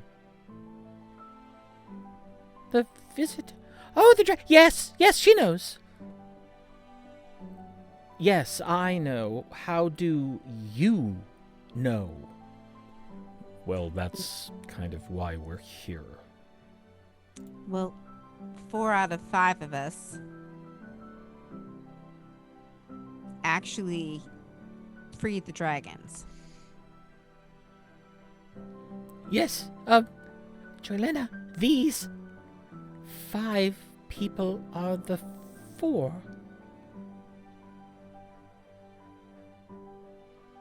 Oh dear. Not what I was expecting. What were you expecting? Polished armor. You know, the stuff of legends. Well, Down at my myth roll.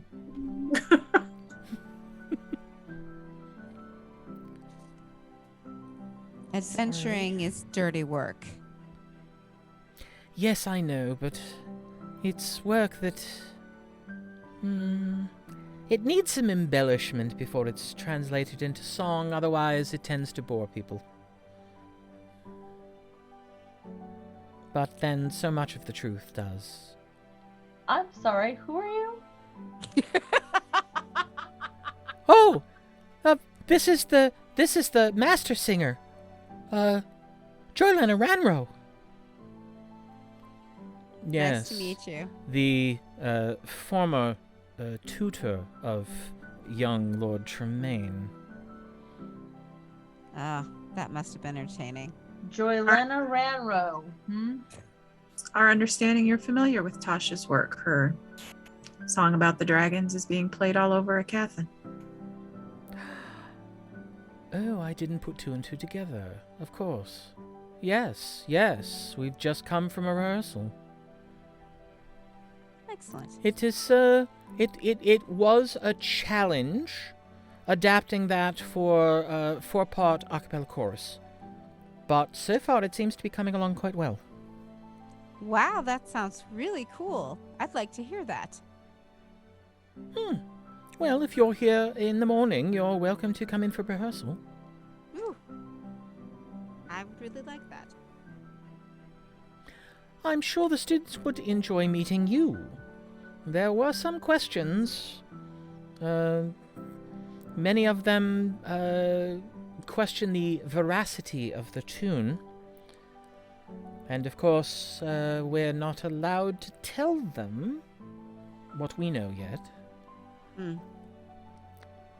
But there's no such restriction on the author. That's correct. Well, I would be happy to tell them. Excellent. Well, I assume that you have things to do. Yes, As ma'am. do I. I have to get my lunch before afternoon rehearsals. Athgarr, would you care to join me? We have some catching up to do. Certainly, Master We'll meet Ranro. you back at the inn. Oh, okay. All right. And she just turns and walks back toward the temple, and Athgarr kind of gives this helpless look and just starts moving after her. Old habits die hard. Mm-hmm. Is it about lunchtime now?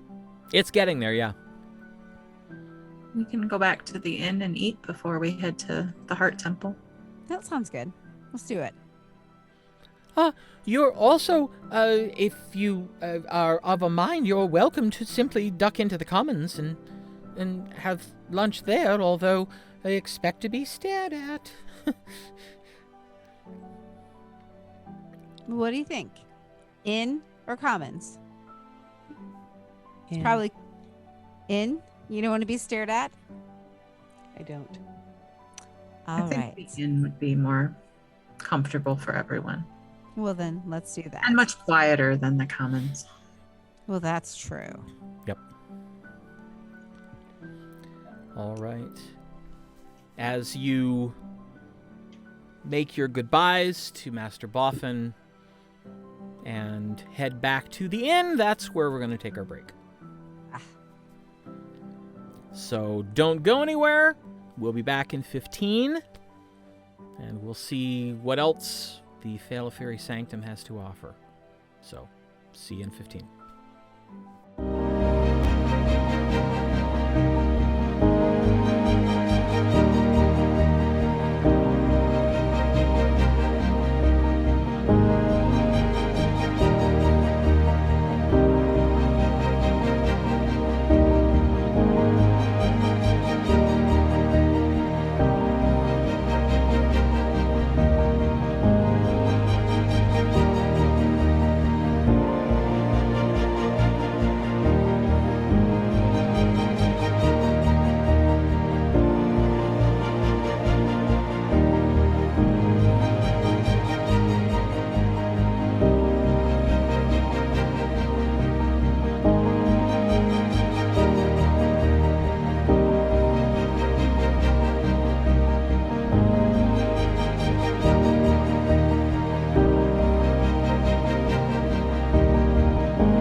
And welcome back. So, you were headed back to the Travelers Respite. See? Said it the way Leslie says it's supposed to be pronounced. I don't know. It sounded right. But you're headed back to the inn for lunch. Lunch is good. Always good. We walk in. And it's just the four of us, right? Athgar's with Conroe. Yes. Yep. Conroe. Four of us. He's with the Mastersinger. Okay. You walk in the door and you see Unboto behind the counter. And she looks up and says, "Welcome back. I'm assuming you will be wanting lunch?" Yes, please. Excellent. Well, have a seat. I will be right with you.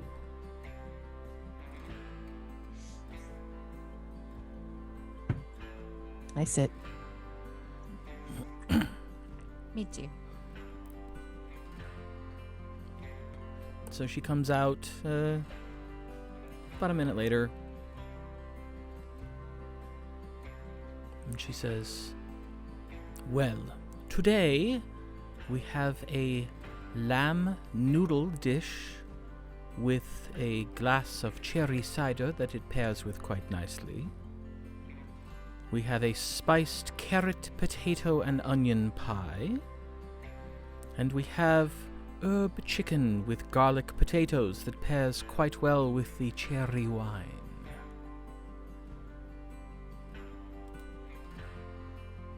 I'll have the lamb. "And the cider?" Yes. "Very well.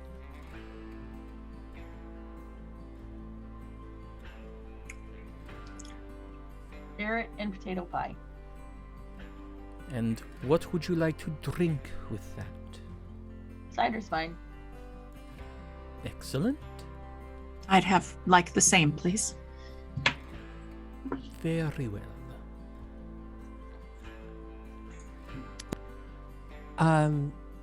The last one with cider.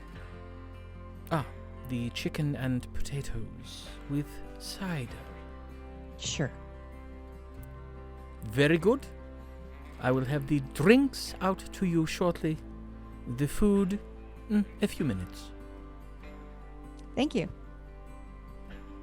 She turns and disappears behind a swinging door.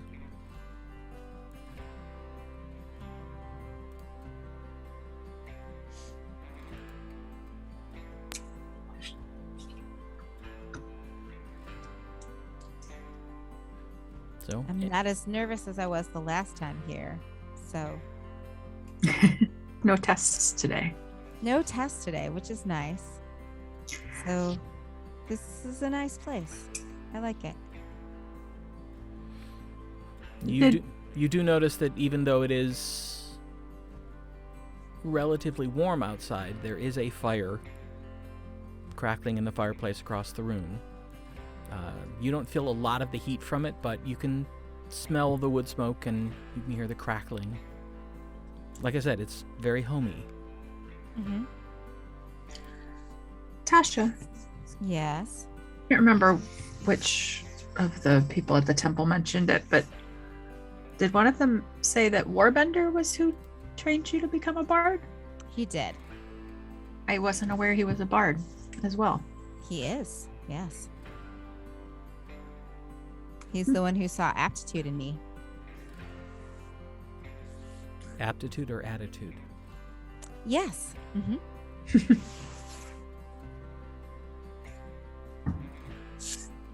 But he somehow realized that I might be a decent bard. More than a decent bard. Thanks. Are you excited to work with the students in the morning? I'm excited to see what a choral arrangement of the song will be like. Oh yeah, that should be interesting. That's wild. Yeah. 52-part harmony? Yeah, sure. Probably just 4.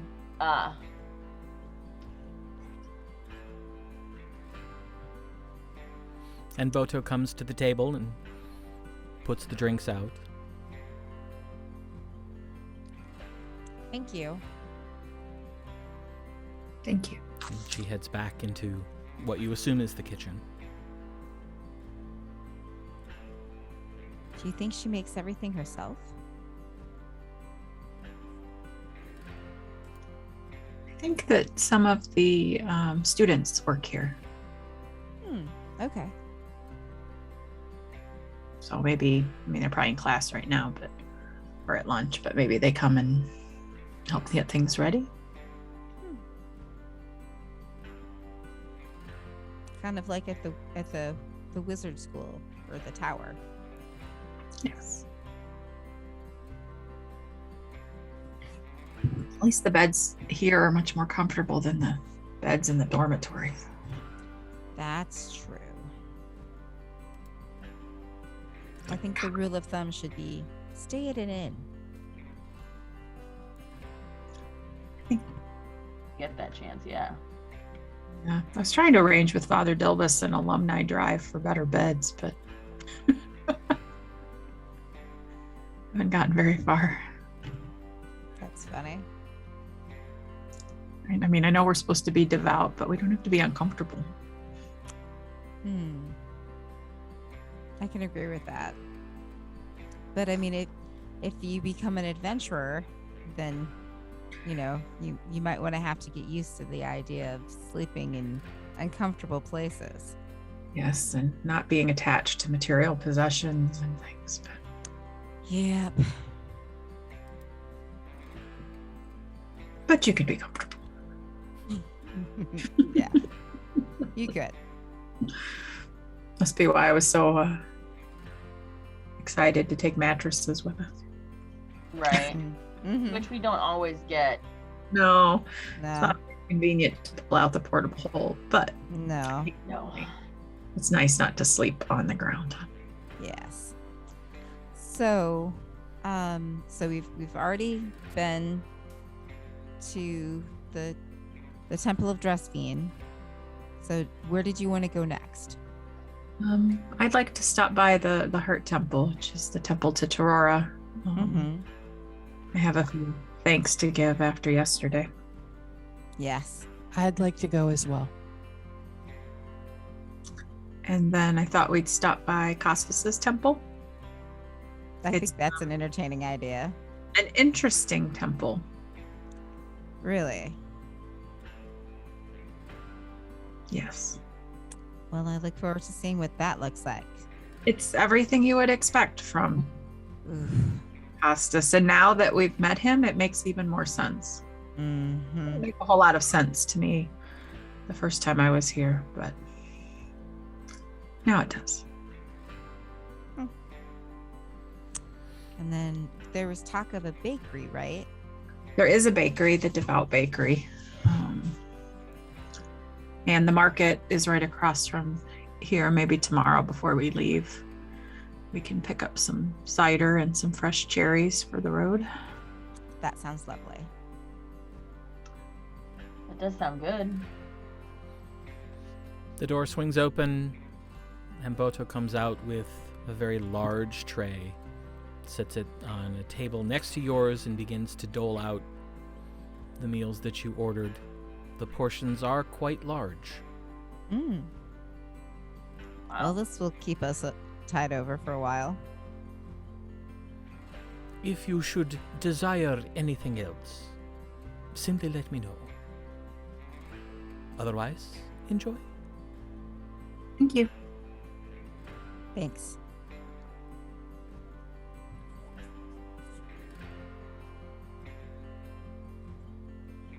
Well, I dig in. Eat. Is Gwen still as angry as she was earlier? perception roll. Look at that face. I don't even think you need an insight check. You can make an insight check if you like. See how pissed she is. On a scale of 1 to 10. Sure. She's at a 17. Ooh. I got an 18. Okay. Plus perception. Hold, please. No, plus insight. Oh, plus Insight. insight. 19. Yeah, she's still really pissed. You've traveled with her enough that you understand sort of normal, especially normal nonverbal behaviors. She's not exhibiting any of those.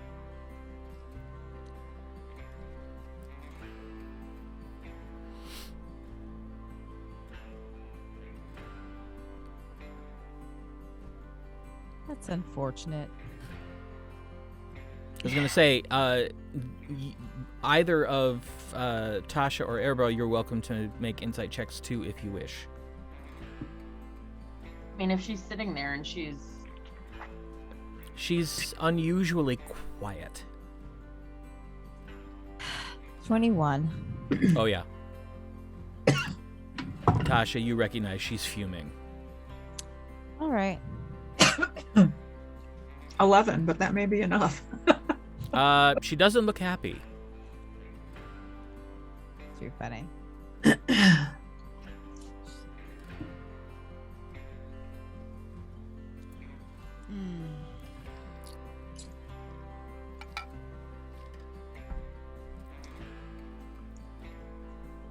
you want to talk about it, Gwenlaryn? About what? Poor life choices, or you'll just need to be more specific? Well, you clearly have some feelings going on. I've just made a horrible mistake. I should never have let him tag along. This was my fault, and his fault for being so stupid to run around me and get separated from the rest of us. He just needed to stay where he was safer, and he didn't. any one of us could have run around you and gotten separated.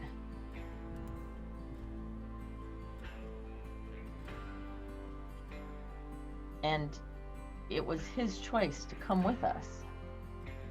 I encouraged him. We all did. Every one of us. Shouldn't have. We should have come up with another way. I mean, he would have been safer staying at home, even if that meant getting married. And The first time we fought Park was in the middle of Thunder's Edge, and Zorith would have died if Athgarr hadn't been with us. So he's not any safer in Thunder's Edge. And we're in a very dangerous time. Thunder's Edge can be attacked by dragons at any time. yes, but he has the full support of everyone in Thunder's Edge when he's there. When he's here, I mean, I look out for him, and clearly that's not enough. So, I mean, I know that you all would defend him as well.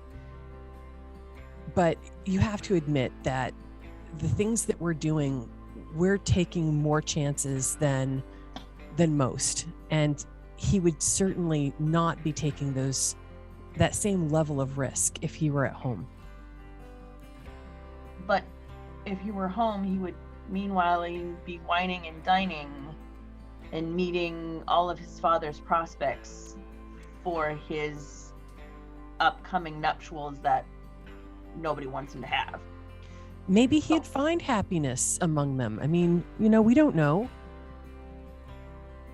He didn't even give it a chance. Maybe there's a future there for him.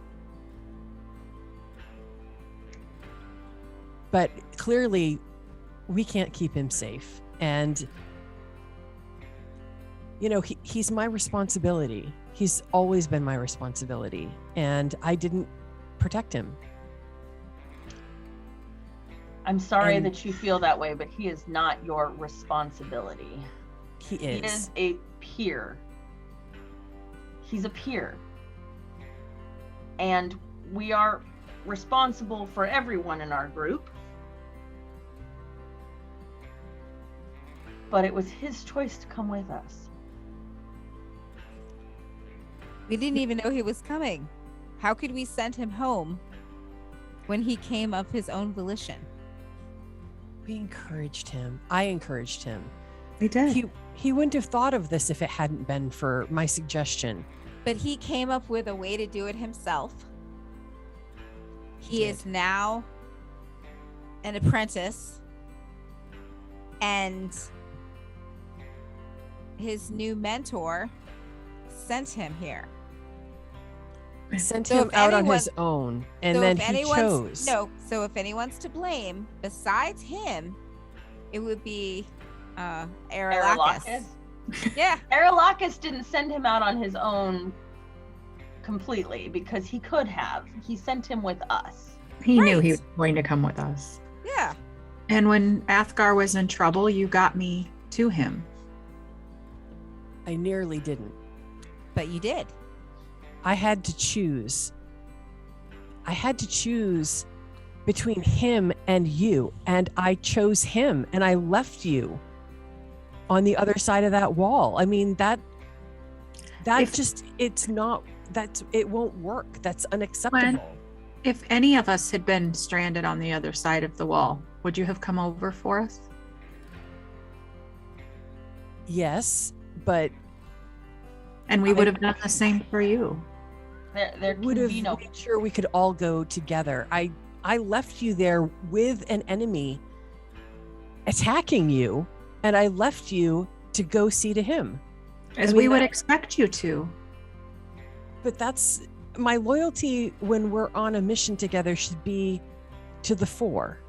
I mean, that's what I was tasked with by my clan. And instead, I threw that away and tried to save him. And that makes no sense. Because there's 5 of us does not mean that we are no longer the 4. We are the 4, regardless of size. We choose who is part of the 4. We are the 4. You are still within your reason to be part of the 4 and protecting every single member. It's just... I just can't do this. I mean, this is... Him being here and under attack is just... It's unacceptable. I just can't... I can't have my loyalties torn like that in the middle of battle. I mean, you saw what happened. I think we don't understand, Gwen, because you did exactly what any of us would have done. And have done in the past. Mm-hmm. I mean, it's my job to protect you all, and I failed. You didn't. You resurrected him. Without you there, he would have died. He would have stayed dead.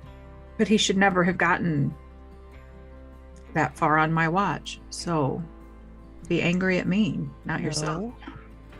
No, well, she's not mad at herself too much. She's mad at him. And herself. Yeah. I think this is herself, not him. Mm. I'm mad at him for not staying behind me. That he should have known. He had a tactical advantage. I mean, I move around all the time too. And so all of us do. And at the time, I mean, to some extent, he's actually the most powerful of all of us.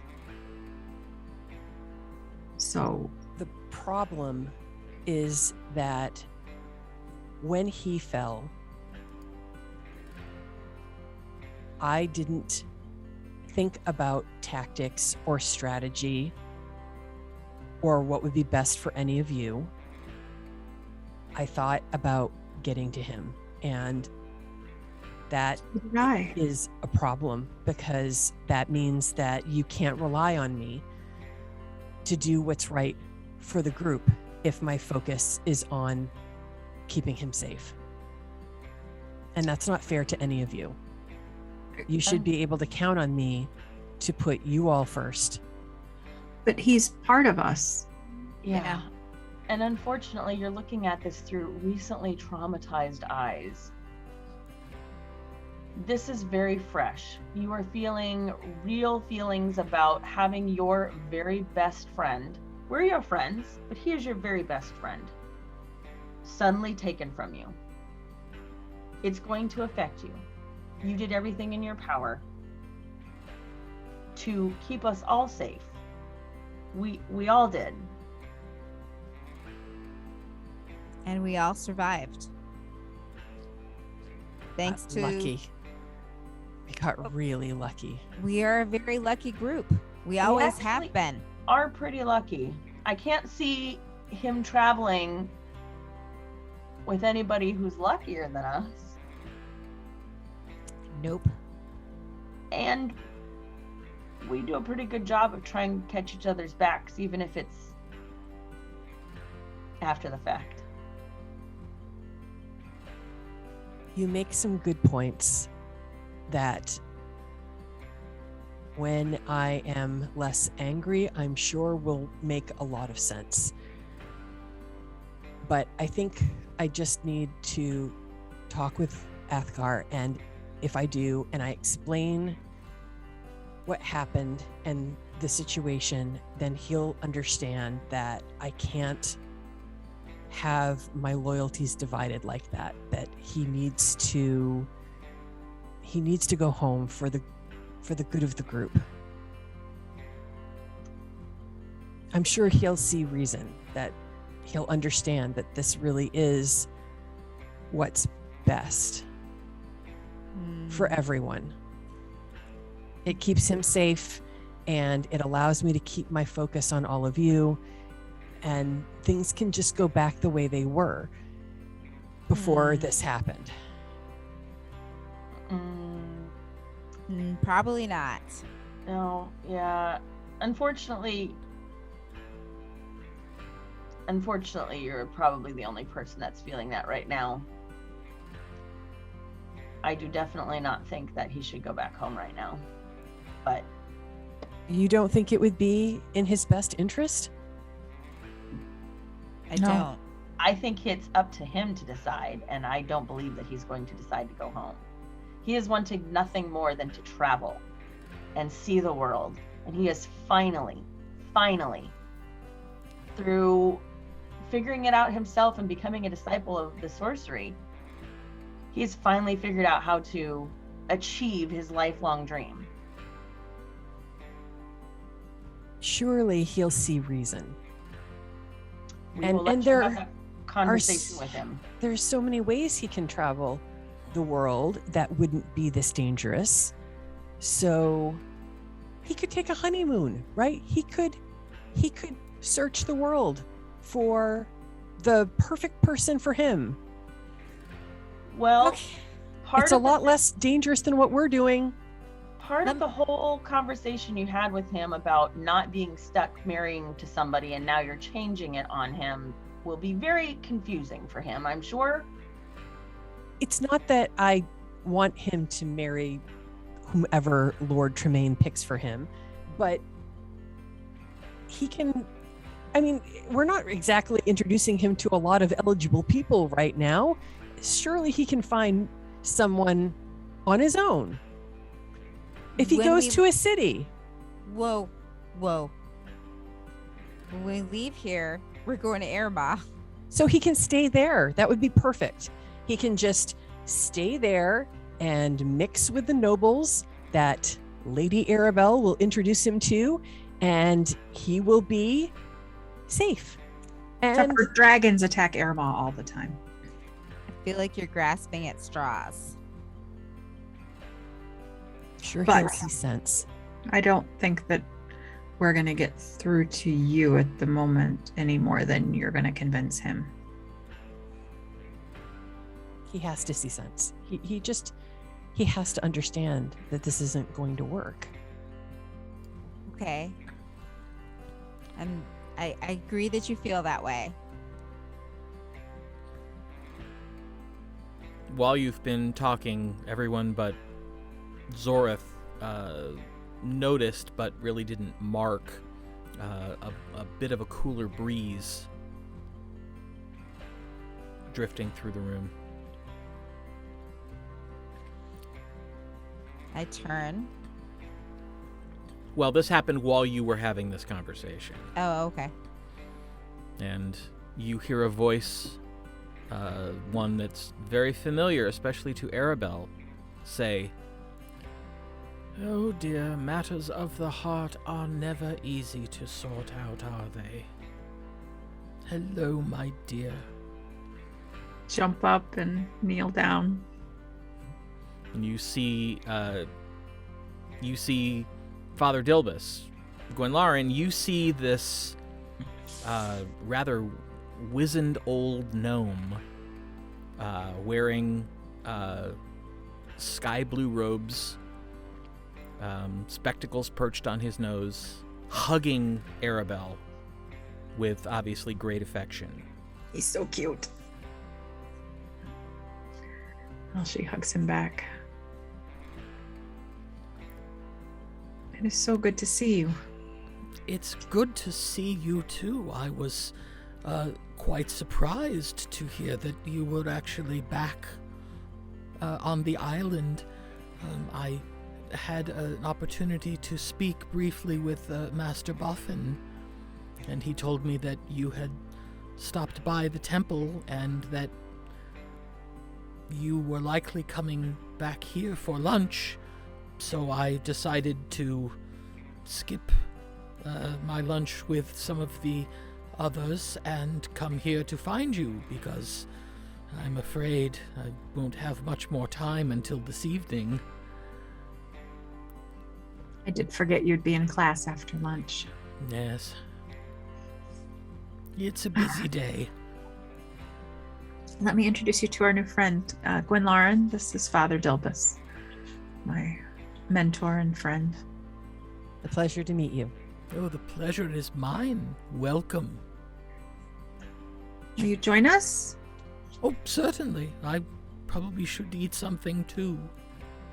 Ease.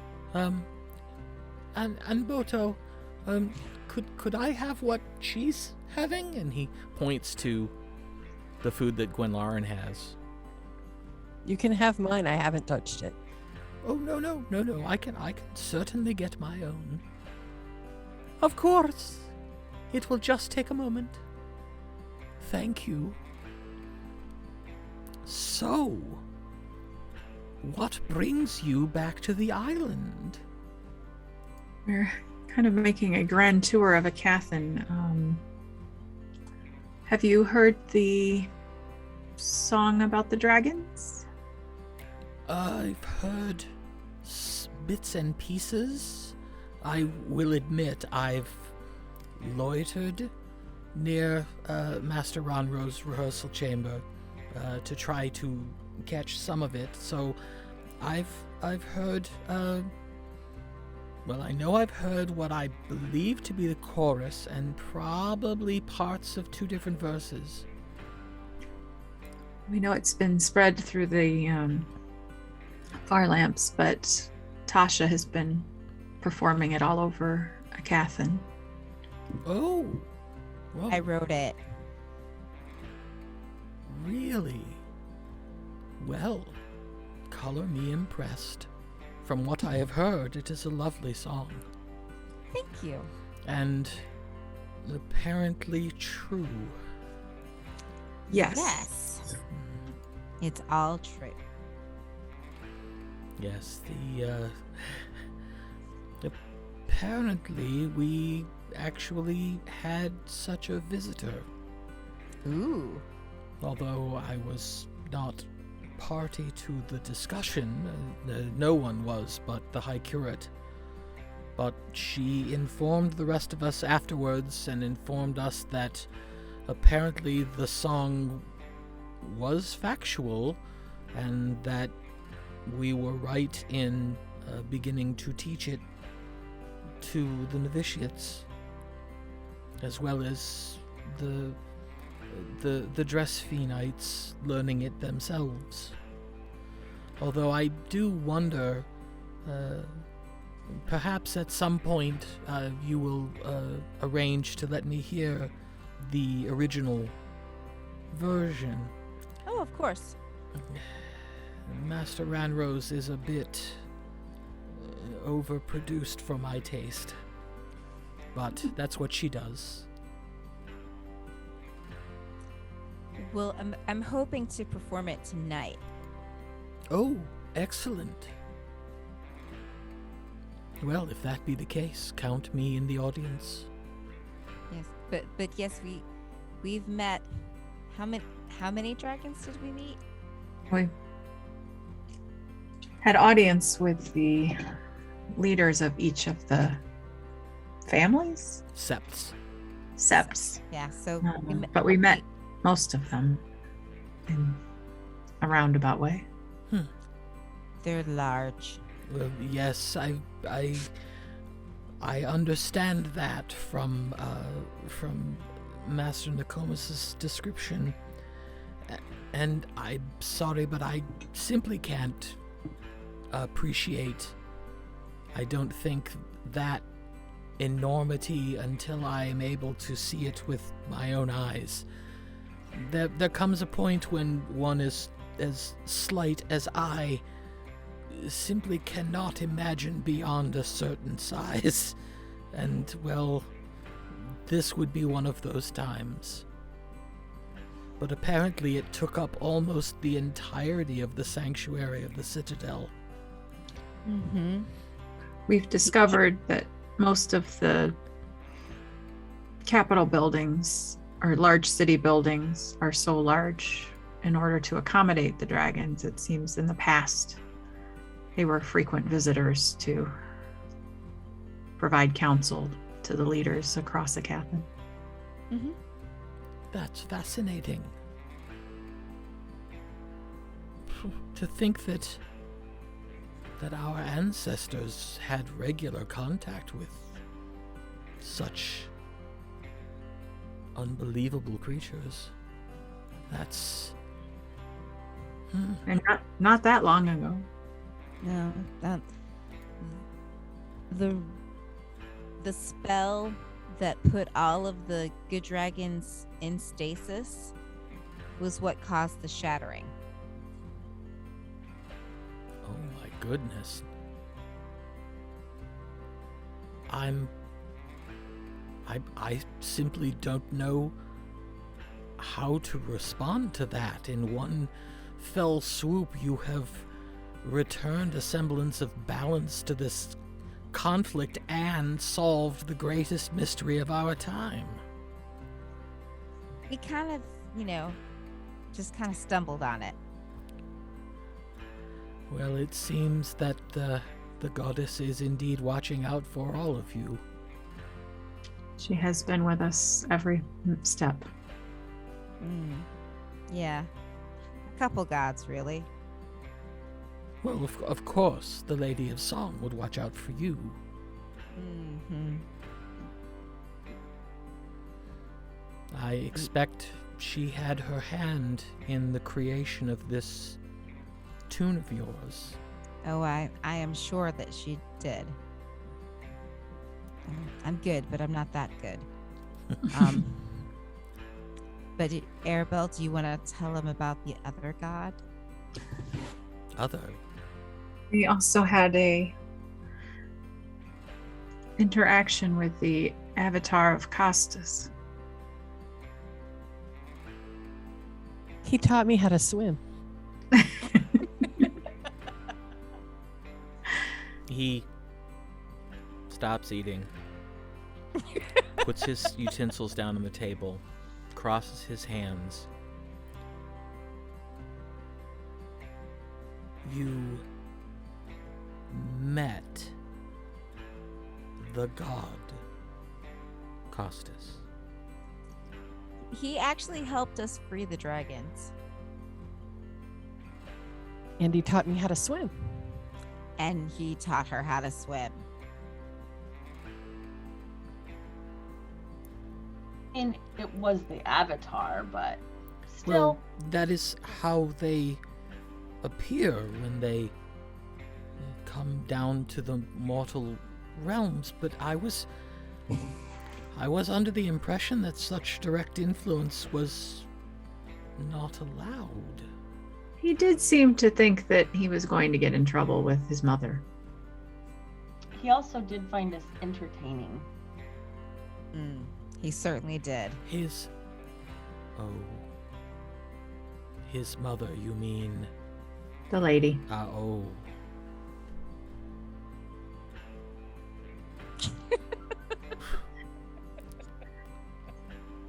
He has been All right. recruiting our friend Araman into his followers for quite some time, and somehow got the idea that we would be fun to watch, and so he came to see us. So that was Araman. Hmm? I had convinced myself that I was seeing things. Did you run across him? Not across so much as near and past. There was a figure that I at first felt certain had to be your friend Araman, going into or coming out of his temple. But then I thought, if he was here, the rest would be here, and there's no way they would come here without at least letting me know so I could say hello. So I convinced myself it couldn't possibly be him. Now I am no longer at all sure. Araman has been traveling on his own for a while. He's had some other business away from us, but we're hoping to meet up with him again soon. Well, he certainly seemed sprightly enough when I saw him. He was always running. And that was why I could never catch up to ascertain if it were he or not. But next time, if there is a next time, I will make certain that our paths actually cross. That sounds like a good idea. Dragons and gods. Yes, I can tell you've had a very boring time since when last we spoke. So boring. Dull.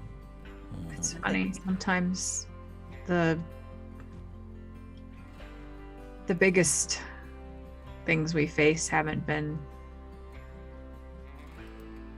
the most threatening. I mean, Although that is often the way.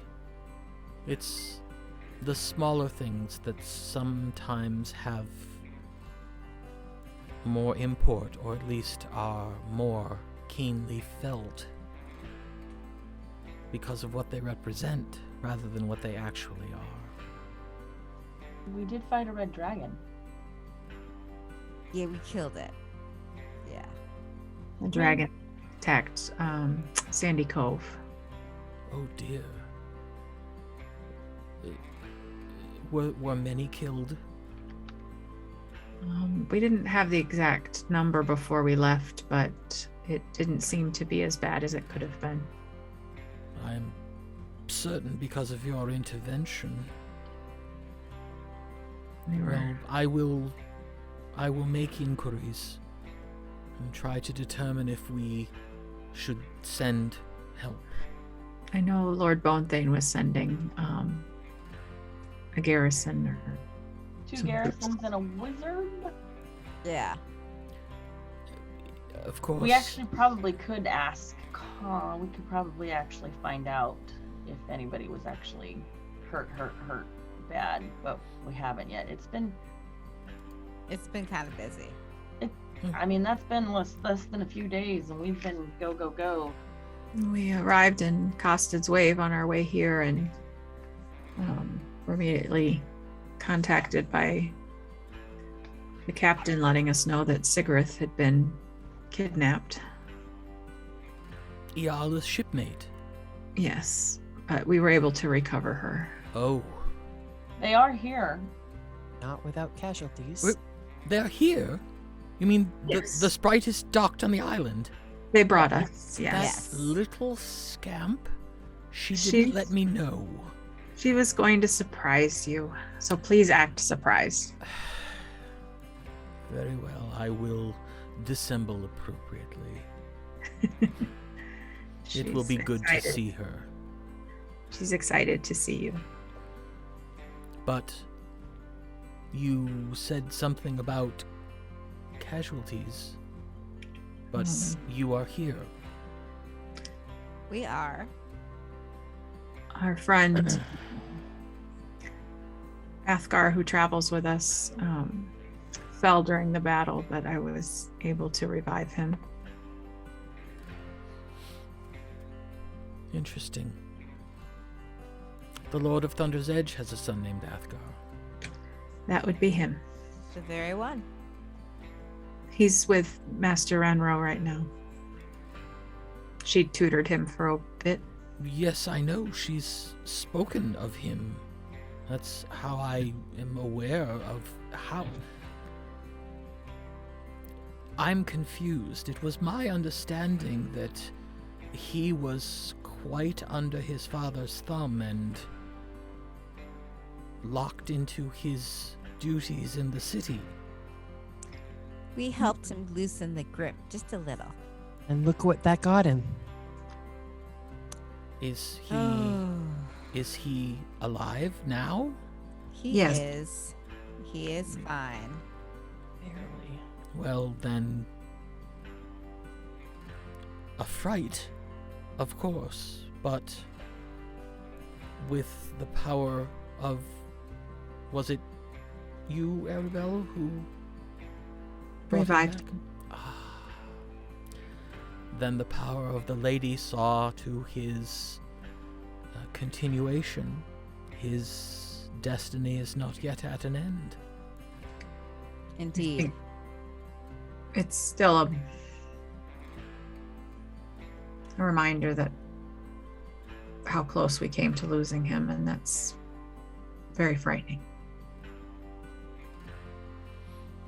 Life is never to be taken for granted or lightly. It is my considered opinion that such events are placed in our path to remind us of that fact. To I've remind been us. reminded. And what have you learned? That it was a mistake to put him in harm's way and that I can't keep him safe. That's what I've learned. Is it your responsibility to keep him safe? It is. I thought is he an apprentice or a junior partner in this endeavor of yours? No. Is he then, would you consider him an equal? Yes, but he's an equal over whom I have responsibility. And who gave you this responsibility? His father. And my clan. But that was when you were children. Well, no one has ever told me I'm not responsible for him. I'm telling you now. Generally, responsibility for a child ends when that child becomes an adult. At that point, we must trust that the lessons we have attempted to impart through their childhood have in fact taken rest, and that they will make their own choices. And When one those is- will be good choices. But when one is protecting the heir to their city, it probably Thank you. is a little different. Everyone in the clan has responsibilities to keep him safe, but I especially do because I did when we were children, and because he's important to the clan. And The rest of you are not important? Well, He's more important. The four of you have returned goodly dragons to the realm for the first time in I don't know how long. You solved the mystery of the shattering that has confounded sages and priests alike for over a century. I would suggest that even just by virtue of your deeds, most would consider you to be important. We're kind of a big deal. I have no doubt. He took it upon himself, given some of the options that he had in front of him, and he found a way to make the options fit what he wanted to do. And so he is now traveling with us. Probably despite his father's hesitancy, but he has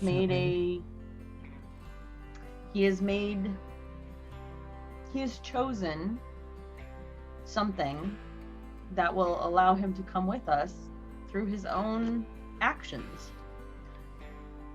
So he has seized his own destiny and taken control of his path. Yes. Yes, but he made the wrong choice, and I just need to help him see that. Made the wrong choice according to who? According to what will keep him safe. But if he desired safety, certainly staying in his town would have been his choice. So clearly safety was not a paramount concern. I just don't think he was thinking it through. And now that he has more information, I think he will realize that this is not the right choice for him. And he will go home. Have you asked him? I plan to. I haven't yet. We haven't really talked. There were words spoken, but he was not really in a place to listen.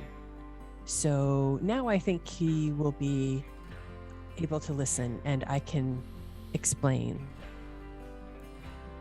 better. I hope that you will listen as well, as he is entitled as an adult in any of the cultures in Aecathan to forge his own path. And one thing that I have seen so many that I know endure is the possibility that a child may be making the wrong decision. But it seems to me, from my observations, that the ones who are protected from making the wrong choices never learn to successfully evaluate their paths. If someone else is always choosing for them, they do not develop the skills necessary to determine prosperous from impoverous. Your words contain a great deal of wisdom, and I will consider them. But he cannot learn from his mistakes if he's dead. We could debate that. There is some argument that as the spirit continues after it separates from the corporeal, that we are not done growing and learning, but I understand your point. I will consider your words. Well, I thank you for that, considering that We have only just met. I take that as an honor.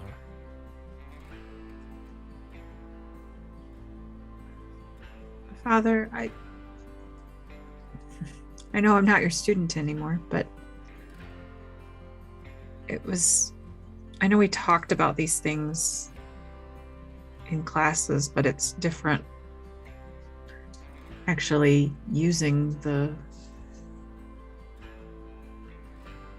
magic. Is it wrong to intervene? I mean,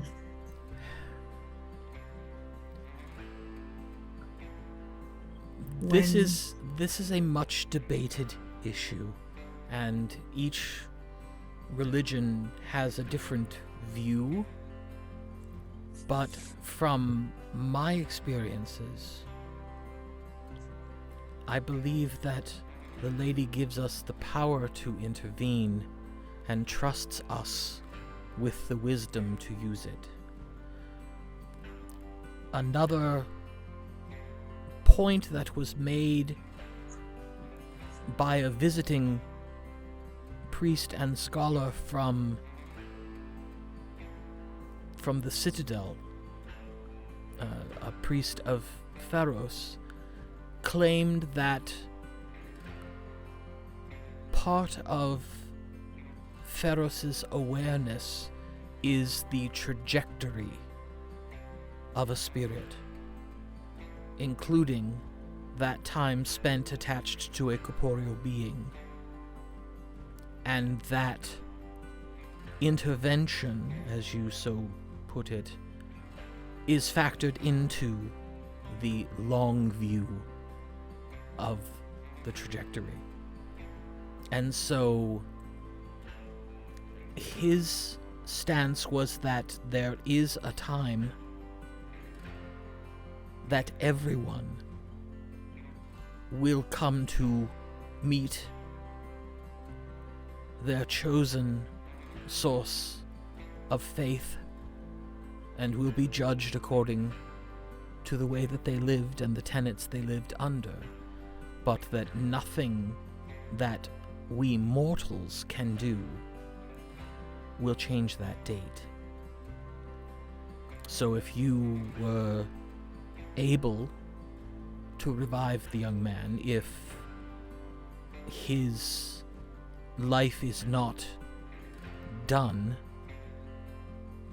you did not but what was intended. Now, I don't know if I believe that, but I do believe that the Lady loves us, and the powers that she gives us, she would not allow us to do something that would harm someone's soul or interfere with someone's destiny. I believe that she works through us to help them achieve their destinies. So every time we heal, every time we summon the spirit fully back into the corporeal form, we are doing her work, and we are fulfilling our part of the universe in her service.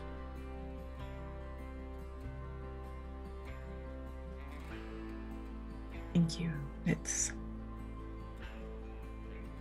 maybe because of my own journey, it's understandable. But do not fear that. I'm sure you have things that weigh upon you. I know some of them. I'm certain all of you have things that weigh upon you. But never worry that anytime you use your God's given gifts for the betterment of your fellows, that you're interfering in some greater destiny. I don't believe the gods control our destiny. I believe they give us the ability to control our own destinies. Thank you. I appreciate your counsel, as always. You may not be a student, but you will always be a friend. I know Aribell has the power to revive very quickly. But are there other magics that we have? Teleportation circles from many places and could potentially get to a place within moments after a fight is over, but it could be too late. Do you believe that you could help us get a teleportation circle from here? And if we needed to come to here, if we have a member fallen that we cannot revive? Or if our aid is needed here. Also, if our aid is needed here. I certainly do not see an issue. Unfortunately, I am not the arbiter of such decisions. That is the purview of the High Curate. But I could ask. That would be nice.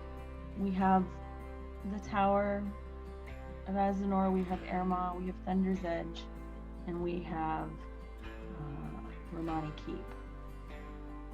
Kind of a little bit of everywhere. We do have friends in all those locations. If we were to need such help, or if we were to help them, we actually have been able to use it to help quickly. So if perhaps they would consider it here, we would be glad. It would give me some peace of mind. Well, I will certainly inquire of Master Nokomis, and if she has no objections, you shall have that information. Thank you. Thank you. Of course. Oh, listen to that. I'm so glad I don't have to run when that goes off anymore. Yes, they are loose once again. Which means that I must make my way to my classroom.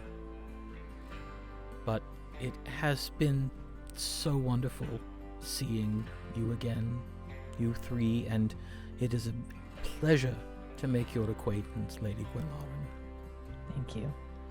No lady, just Gwenlaryn. I assign nobility and affection where I will. It's one of the perks of being me. Thank you. Then I will accept it in the spirit with which it was given. Is Sir Arlo in residence? Actually, she is not. She is in the field at the moment. She is conducting another paladin's trial. So if all goes well, you will have another member of the order. Pray for their blessing, for Tiraura's blessing to be upon them. Something we don't tell the penitents, obviously, but we don't schedule the trials unless we are fairly certain the student will pass.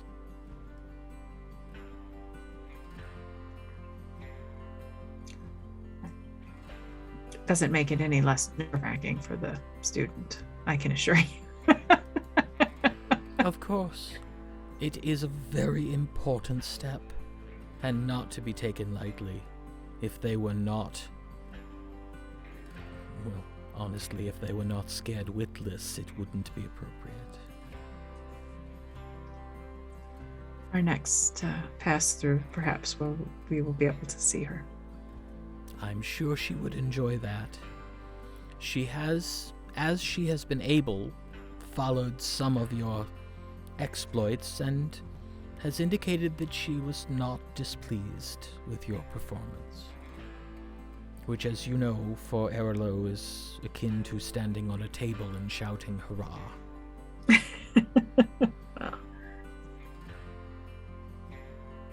I'm proud to do the lady justice. Well, make certain that you continue to do so, although I have no doubt you shall. And he walks over and sort of pulls you down and puts a kiss on your forehead. I give him a squeeze. Walk. Hopefully we'll see you this evening. And if not, or in any instance, all of you walk in the lady's blessing. Many thanks.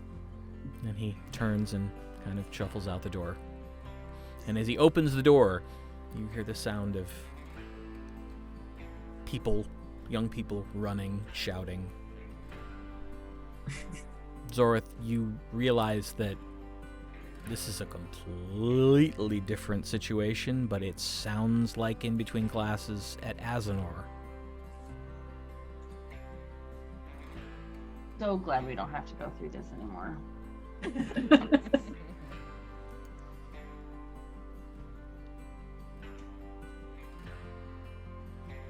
Makes me thankful that I never did.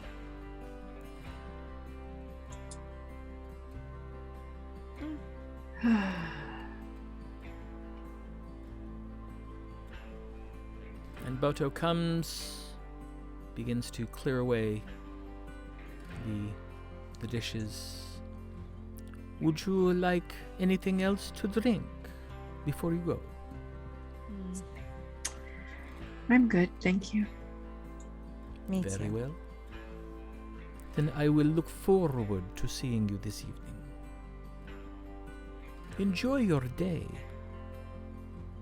Thank you. You too. Thank you. Well, we should still go to your temple. Yes, I'd like to spend a few moments.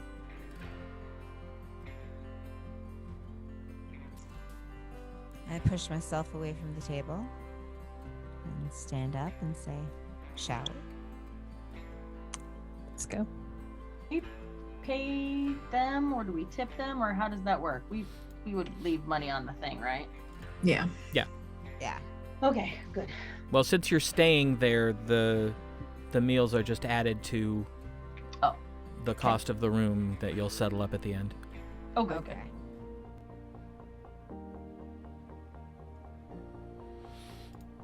Ooh, sorry. It's all right. As you depart the inn, most of the students at this point have gotten to their classes. You see a few stragglers, but for the most part, it's relatively quiet again. You walk north toward the temple to Balmus, the Sword Temple. Move to the right, pass between the Citadel of Light, which is an enormous building, and the Artist Temple. Pass through between another pair of longhouses, which makes you realize there's more than one dining hall. There appear to be several. And you approach the temple known as the Heart Temple. As you do, a little bit stronger the smell of cherries enters the air. And just past the temple, on either side, you can see the edges of the cherry grove that is the source of both the wine and the cider. As you approach the Heart Temple, it is probably the most traditional looking temple that you've seen. Soaring twin towers on one end, red shale roofs, and the entire building is constructed of some sort of white stone.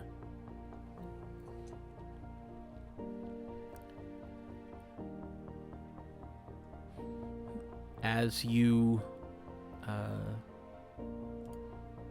approach the doors, are you all going in?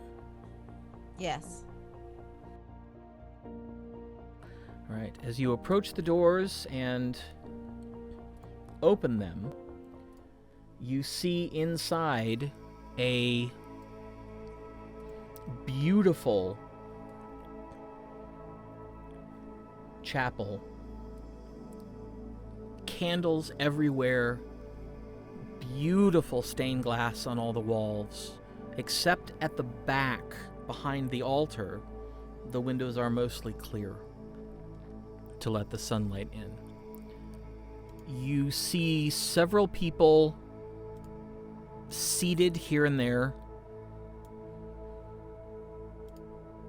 In the pews, you don't see anyone up on the area around the altar. But it's odd. Such an enormous space, one would almost call cavernous, usually feels isolating or intimidating, but not here. For whatever reason, this space feels warm and comforting, almost the opposite of isolating.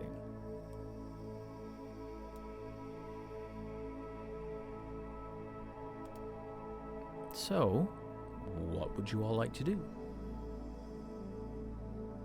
I'm going to make my way to a pew and sit down and pray. Okay. I would like to find a pew in the back where there's no one around, and I too will sit and pray. All right. And think.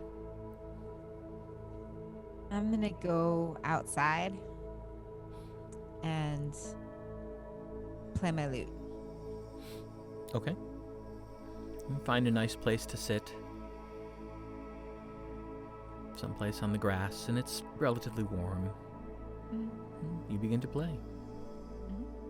Are there like candles in the back to like light a candle for somebody, or? Not that you can see. There are lots of candles, but they're all elevated.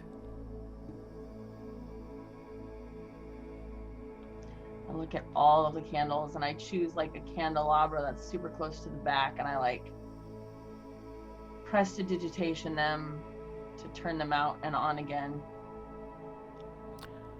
Make an Arcana check. Arcana? Yes. I rolled a 5. So that is going to be an 11. The candles sort of puff a little bit, as if a light breeze had passed them. But that's all that happens. Zorith realized she may have made a mistake. And, like, eyes really big, like, does that, like, you know, bow thing, like, oops, sorry, and then backs out to go find Tasha. All right. Tasha, you hear the door open. You see Zorith coming out. Strange look on her face. I sit like across from her.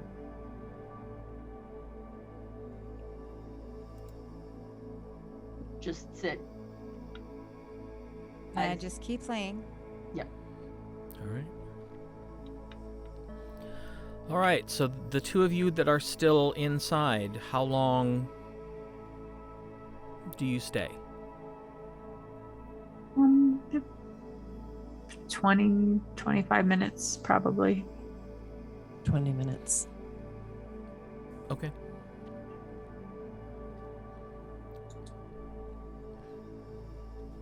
Let's see. Aribell, you complete your prayers. You sort of look up and glance around to see where everyone else is. You only see Gwenlaryn, but she's seated on the other side in the very back, and she too is sitting there with her head bowed. I will wait until she's done to get up. Okay. Doesn't take but a couple more minutes, and then she kind of looks up and I will stand and walk towards the back.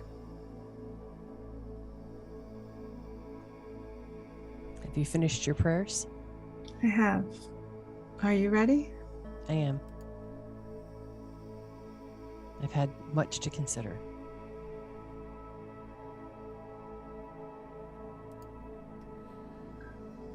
I suppose we should find the others. Yes. as you exit the temple, you spot them right away. Tasha is practicing on her lute, and Zorith is seated across from her, watching her play. As we walk towards them, I just say to Gwenlaryn, everything will work out. Whether it's how we intend or want, it'll still work out for the best. I think I've found some clarity. Not that everything is clear, but I've had a lot to think about, and I think I understand some things that maybe I didn't before. If there's anything we can ever do, we're all here for you. Thank you. It means a lot. All right, Tasha and Zorith, perception checks, please. Ooh. 22! Me too. Amazingly enough. You both happen to look over at the same time and see Aribell and Gwenlaryn coming out of the temple. Onward to Costas. Indeed. Here. I can't wait to Oh. see it. Anything that is associated with Sakuthos has to be wonderful. Can't wait to see it. Lead on. I head back down around one of the long houses, the commons, and take them to the Jape Temple. All right. As you approach the building, whereas Tirora's is the most traditional looking religious structure on the island, this building looks like it was designed by someone who was perhaps certifiably insane. It is 3 stories. None of them match. There are outcroppings that seem like they shouldn't still be standing. They should have fallen by now. Every piece of the building seems to have been made of a different material. It's perfect. there are windows that clearly have been built onto the outside of walls.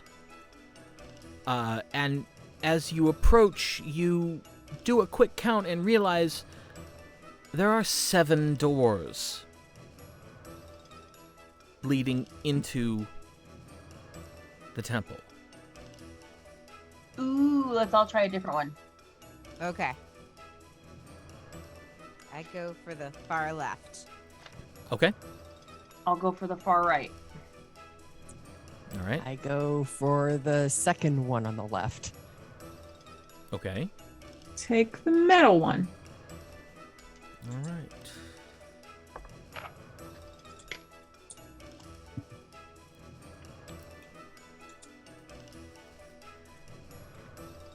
Very silly.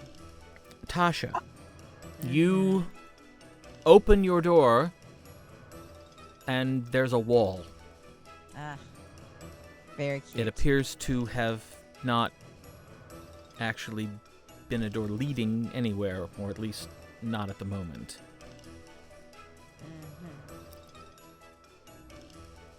Very cute. Sigrithos.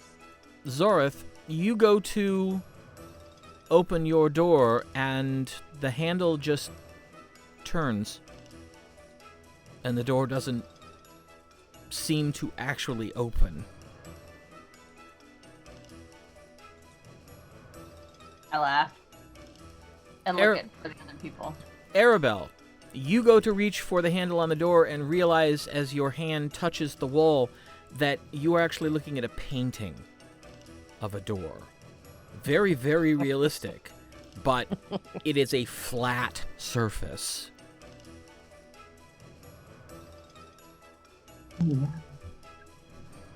That's awesome. Gwenlaryn, you reach out, open the door, and peer inside, and what you see is a hallway that appears tilted. And then further down the hallway, you see that it abruptly tilts the other direction. But it appears to be a hallway leading into the interior of the temple. Fun. This way.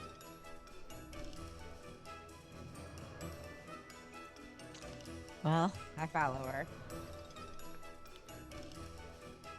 As you head in, you hear all manner of strange noises. Some of them you can identify. Some of them you hope are not what they sound like. And some of them are clearly bodily functions.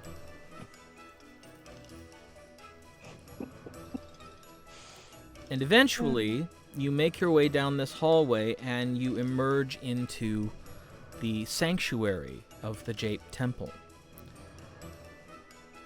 You've seen several temples and shrines, but never anything quite like this. The room is lit by a tremendous number of lanterns, all hanging at different levels from the high ceiling. Some on ropes, some on chains, some on leather straps. You think you see one that's hanging by a vine. And whereas most sanctuaries have pews or benches or chairs, this looks like a furniture store exploded. There are at least a dozen different kinds of chairs. There are divans, there are couches, strewn around the space in no particular order.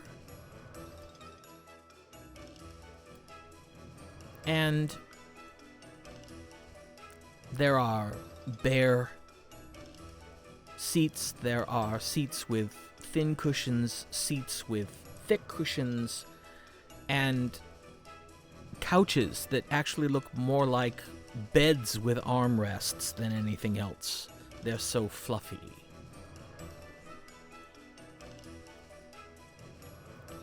at the end of the room from you, there is a block of stone, perhaps? It's, from this distance, it almost looks mottled.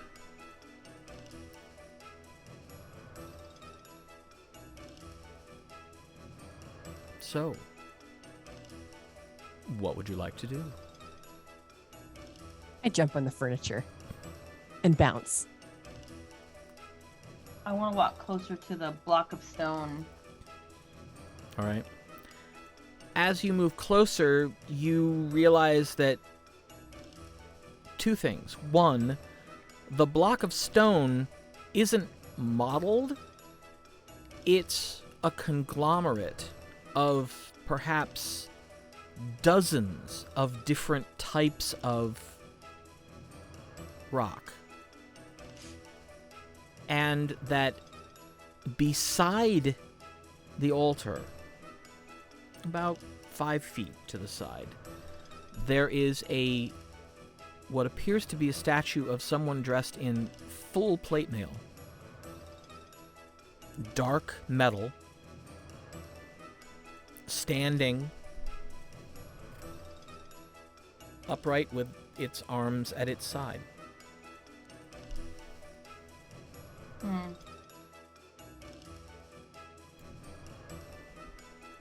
I bounce on the furniture toward that area. Make an acrobatics check.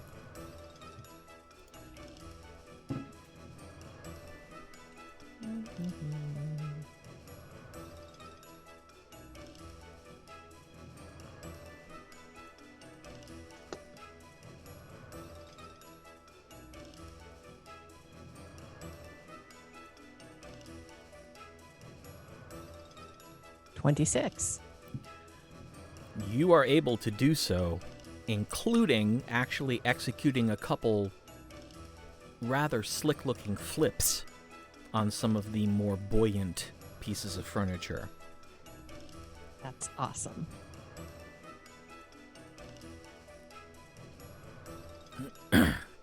So, Tasha, Aribell, what are you doing?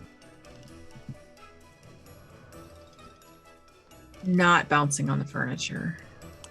It's fun. You're missing out. I sit down on a chase. Okay. And start playing something silly. Okay.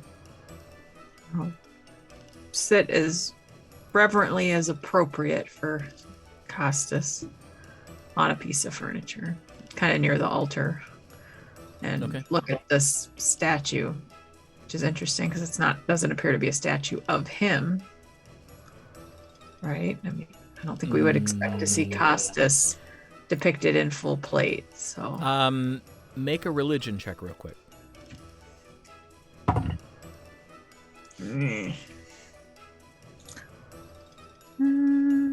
8. You look at it and immediately go, Balmus? What's the statue of Balmus doing in this temple? Which, I mean, maybe they stole it is probably my first It's a prank. Not out of the realm of possibility. Right. Not stole it, borrowed it, just, for fun. Borrowed it. Is kind of what I'm probably assuming. Or a prank. Yes. They'll give it back eventually. I bounce toward the altar. Okay. And I reach inside my bag and I take out a small seashell.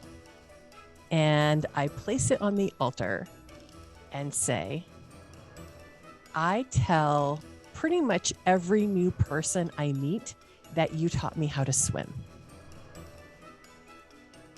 So thanks. Make a persuasion check.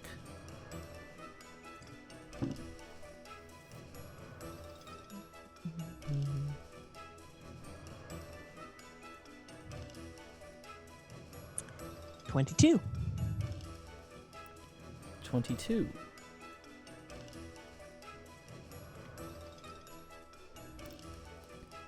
Zorith, you immediately notice a very soft hum begin to emanate from the statue.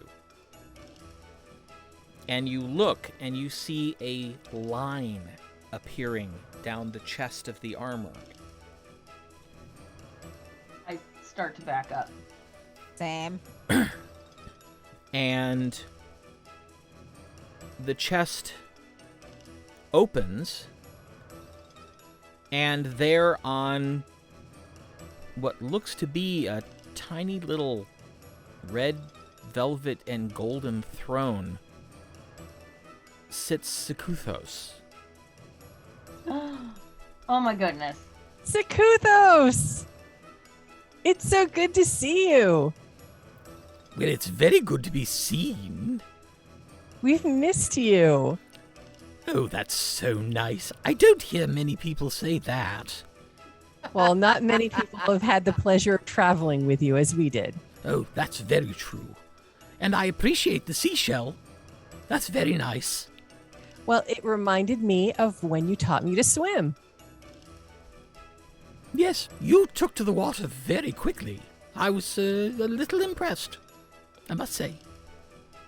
Well, you were a good teacher. Well, of course. I'm me.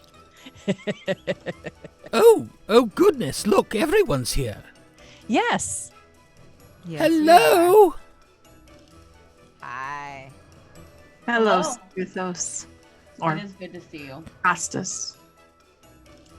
Sigrith is fine. I think to you all, I prefer being Sigrith. And it's not as if I'm not worshipped by that name in other places. So, Oh. What other places? oh, you know, here and there, here and Dale. Well, I always think of you as Sigrith. I'm glad.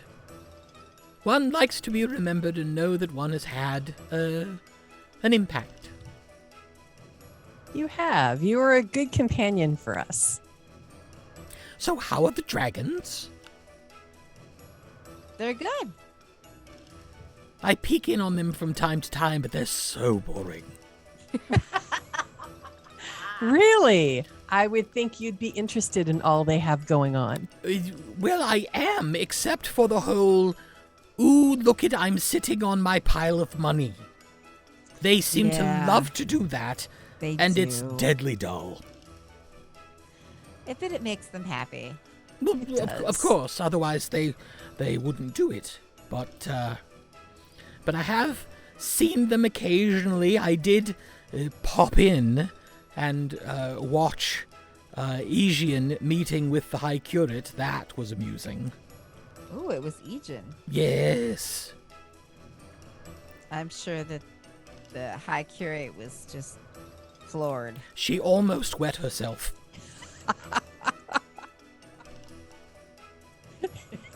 All right, maybe not, but I thought it would be really funny if she did. Oh my It would. goodness. No, she was her usual, formal, upfront, perfect self. Sounds deadly dull indeed. Well, yes. If it weren't for the fact that I could see her legs shaking, I would have just left. Be like, oh, him again. Bye! Sounds like you're keeping busy. Well, trying to, you know, things to do, followers to follow, and spells to grant, and mischief to cause, of course. Yes, we've caused a bit of our own. Oh, yes, I know. Do you? Oh, of course. Every time you tell that story, every time you say my name, a little bell goes off in my head and I can peek in if I want to. Really? Yes. So you knew that I was telling people that story. I did. Oh, that's wonderful. And the amount of people who were absolutely certain that you were either lying or insane has been hilarious. Right? I don't know why they don't believe us. Well, it's not something you hear every day. Well, you'd be surprised. Although most people are lying, or they're crazy. Well, you're not helping us at all. Sorry. But, yes, it does seem that you and I, Gwenlaryn, do seem to share a love of, audacity. I have, on occasion, enjoyed a fair bit of mischief. Oh, please, on occasion. Don't be modest. I agree. I think we're kindred spirits. I sometimes wonder why you saddled yourself with the predictability that is Quizvar and not become one of my followers. Well, at the time it seemed like a good idea, you know, nature, ranger. I spend a lot of time outdoors and scouting and tracking. Yes, that's true. You have spent an enormous amount of time on your own, and it's difficult to trick oneself. Right? I've tried it several times and it never works. That's true. So I haven't had as many opportunities for pranks as I might have enjoyed had I stayed in Thunder's Edge, because there were definitely some people there that needed pranking. Oh, yes. And I may have done a little of that when I was there last. There were some really stuck-up people who loved to gossip about me, and I decided, what the hell? I'll give them something to talk about. Ooh. And did it work? It did. I made some people really mad. Well, okay, Excellent. that part wasn't the best, but Well, no, but that's always the first part. The idea is go ahead and make them mad, because the humor is not in the immediate. The humor is in the reflection afterwards when people say, "Oh my gods, do you remember when she did this thing? Wasn't that amazingly hilarious?"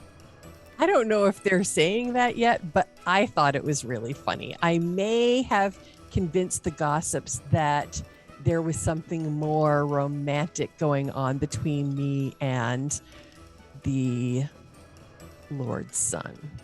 Athgarr. Oh. I may have hinted that we were having a tryst in a hallway. And what would the Lord's reaction to this be? Oh, he had a fit. He was really mad.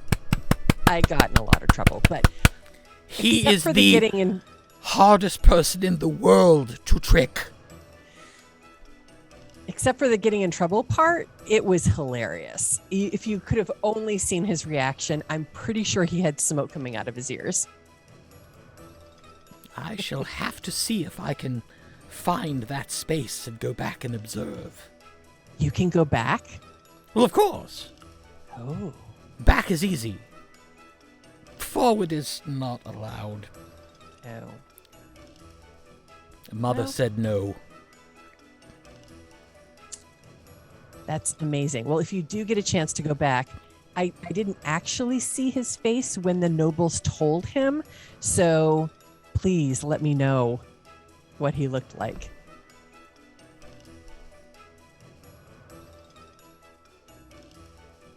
Oh goodness, he threw his goblet. Really? That's And his face That's the was best. very red. okay. That makes my entire week. Thank you. Oh. What a gift. Of course. And what a gift to me. You know, it's a wonder that you don't become one of my followers. You certainly seem to follow so many of the things I believe are important on your own. Would you perhaps care for a much more charismatic patron to go along with your stodgy nature, woman? Can I do that? Well, of course. Really? Yes, I won't be able to grant you any powers. You've chosen to make that connection with you-know-who. Well, I certainly think we are kindred spirits, and I would absolutely agree. I do hope to pull some additional pranks in the future that I'm sure would be amusing to you. Oh, excellent. So I happily accept. And he kind of floats out from the throne, spits on his little hand, and holds it out. Ew. Oh, should I spit too? Yes. That's part of how the adults seal their bargains. Yes. That's a Yeah. good bargain. I have Sakutho's spit. Okay. Well, this should be an enormous amount of fun. And if at any point you come across something that you think I would enjoy, just speak my name. Oh, And will I you may... visit? Well, I won't be allowed to. Now that you know who I am, I'm not allowed to actually manifest myself in front of you. The only reason I can do it here is because, well, you came into my house. So, technically I am allowed, although I'm probably going to get yelled at. But I haven't technically broken any rules, and since you are now a follower, I am allowed to communicate with you on occasion. How exciting. I'm sure that there will be lots of interesting things that happen in the future and that I can draw your attention to them. Well, I look forward to it. That's one of the best things about being me, is all the things I get to watch. Do you have any advice or suggestions for Uh, me as I go forward? please not sex. Oh, I've seen more than enough of that, thank you very much, and you are all very unimaginative. it can be kind of funny. It's the same joke. That's true. You make a good point. Okay. No sex. All right. That I'll call you I'm not to. saying you have to be a monk. That's a relief. You feel free, just, don't bother asking if I want to watch, because I don't.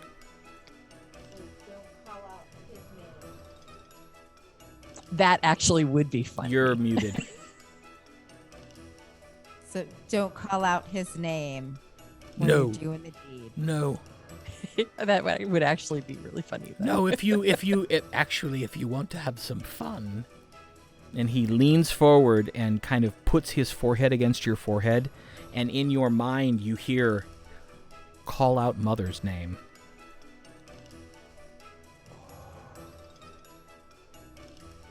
And then he leans back and says, that was just for you. Won't that kid be killed?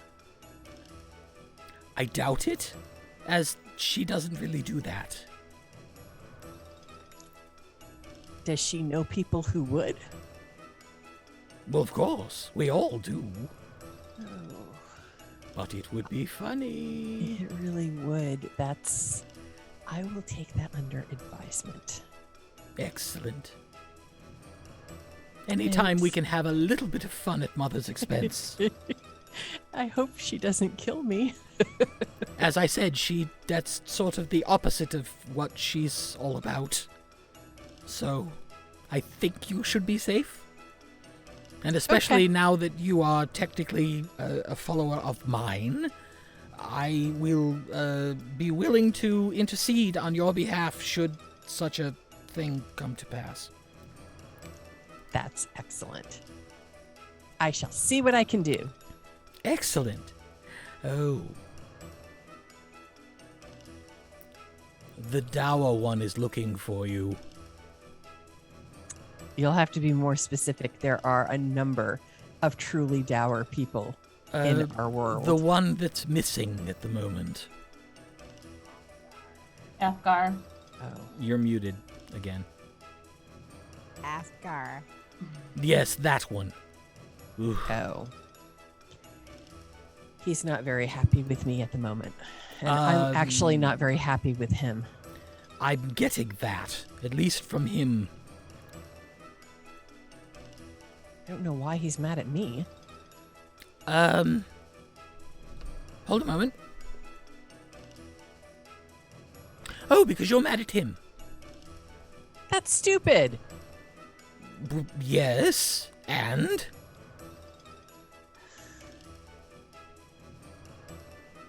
Never mind. He is not very funny. I'm well aware of that. All right, well, then you should go, and I should stop stretching the rules. Thank you. This has been such a pleasure to see you again, and I'm really excited to be one of your new followers. I'm excited too. It means I have a reason now to sort of follow your exploits as you travel the lands. Wonderful. Any last words of advice? No sex. He already told me that one. Oh. Lots of sex? I'll do what I can. All right. Enjoy. And it was lovely seeing you three again as well. And you. I shall convey your greetings to Mother the next time we speak, which I assume will be very shortly. Please do. And our thanks to her. Bye! And he kind of floats back in, and the armor closes, and you see that line that appeared vanish the same way. That was so cool. Who knew that bouncing on the furniture would produce our buddy? And the seashell. Yeah, I think it was the seashell. I think we're now best friends. Oh. And then you see the statue go.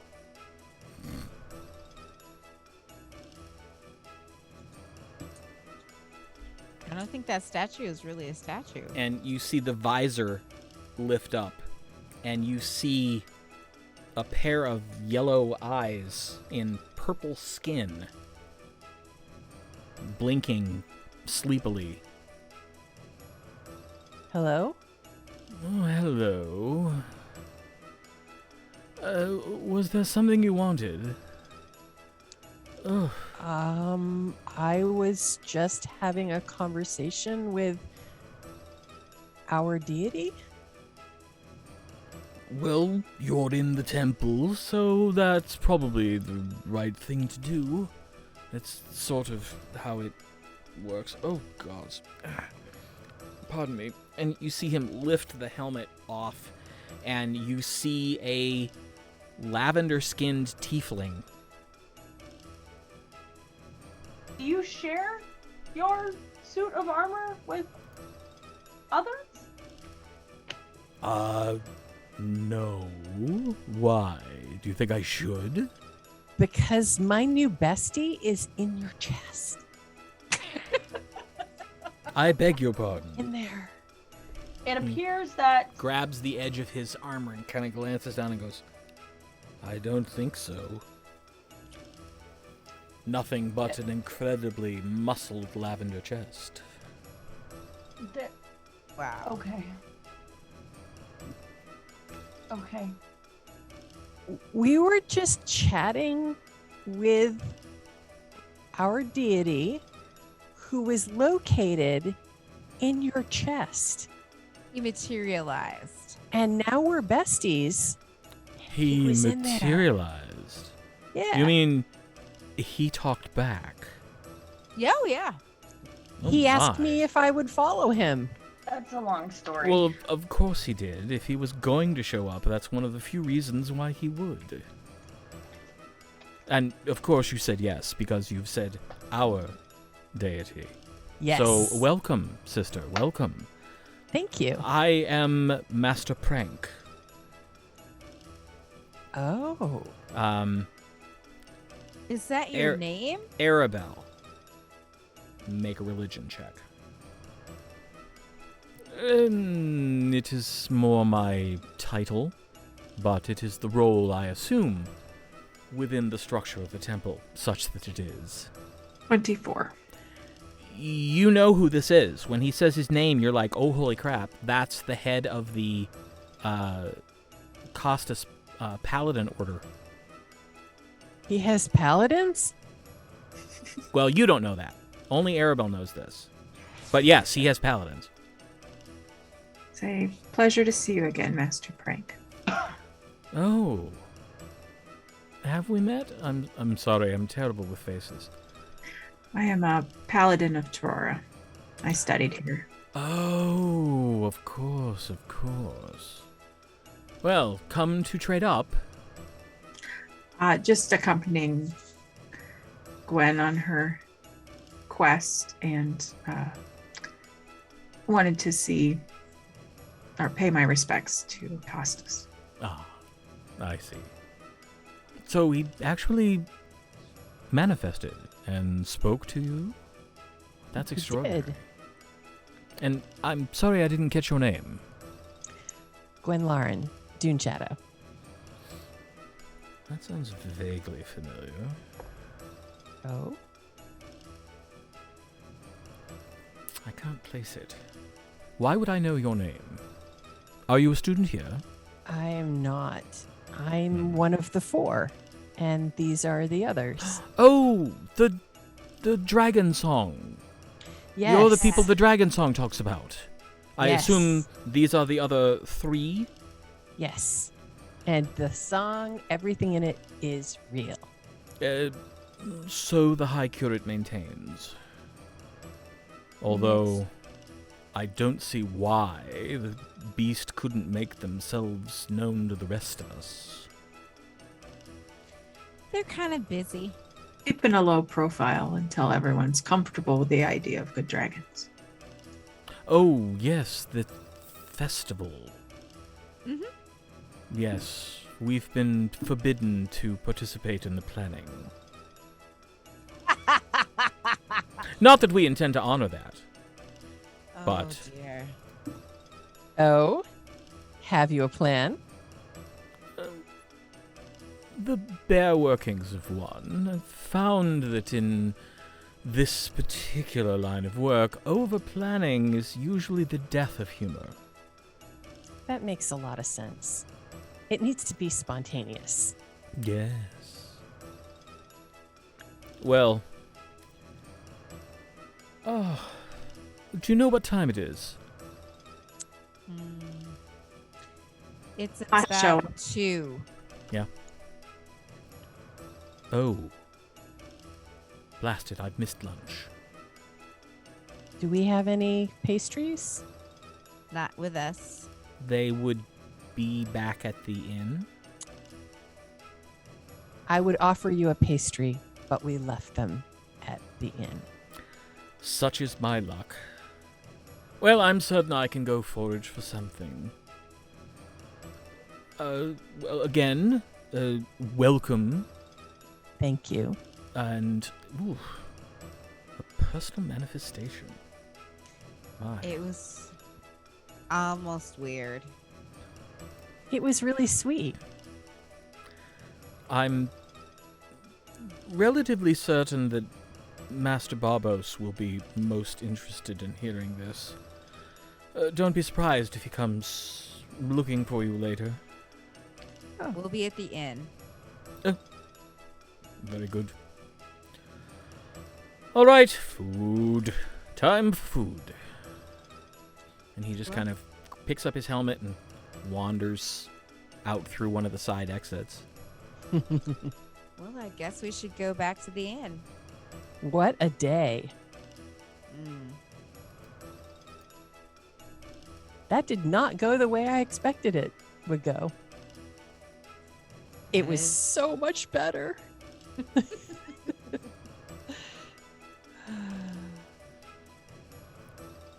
As you leave the temple, you look back and realize that the door you came out of is not the door you went in. Oh. I imagine it changes quite often. Keeps things interesting. That is so weird. As you approach the inn, you hear a bell ring. And Aribell, you know that means that that hour of classes is over. And you begin to see people of all races, sizes, genders, colors coming out of the various buildings. Some strolling, some running.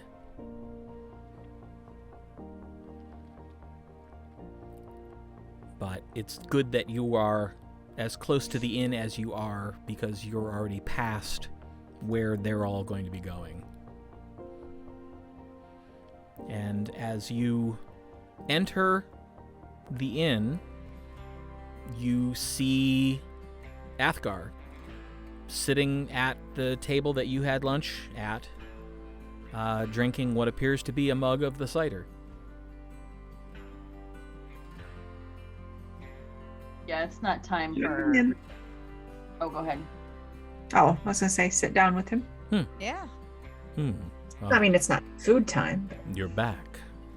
we are. How was your visit? Bracing. She has a tendency to ask casual questions in a way to make one feel as if one was being accused of a crime. And what crimes did you commit this time? It's just her way. But apparently she says I have changed significantly since the last time she saw me, and I maintained that I've simply gotten taller. But she says there's more, and proceeded to ask me questions.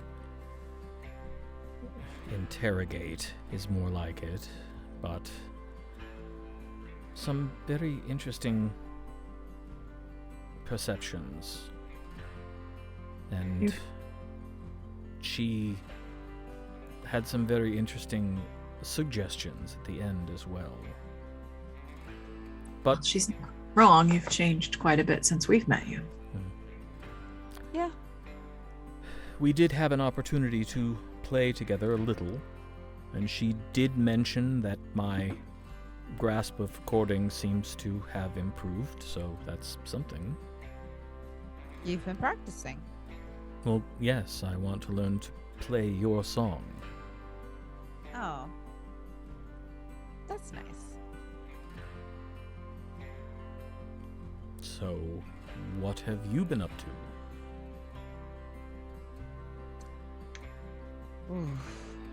Getting into Well. trouble.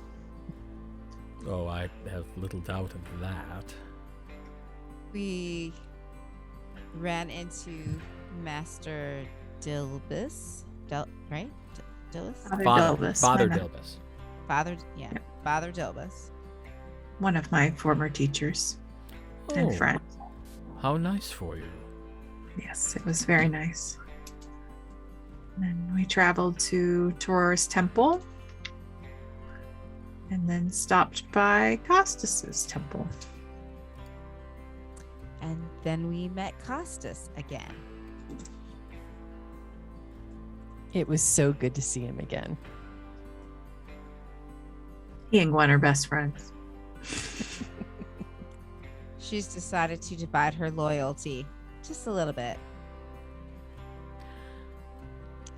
I'm afraid I'm not completely following. You met Costas. Again. Again.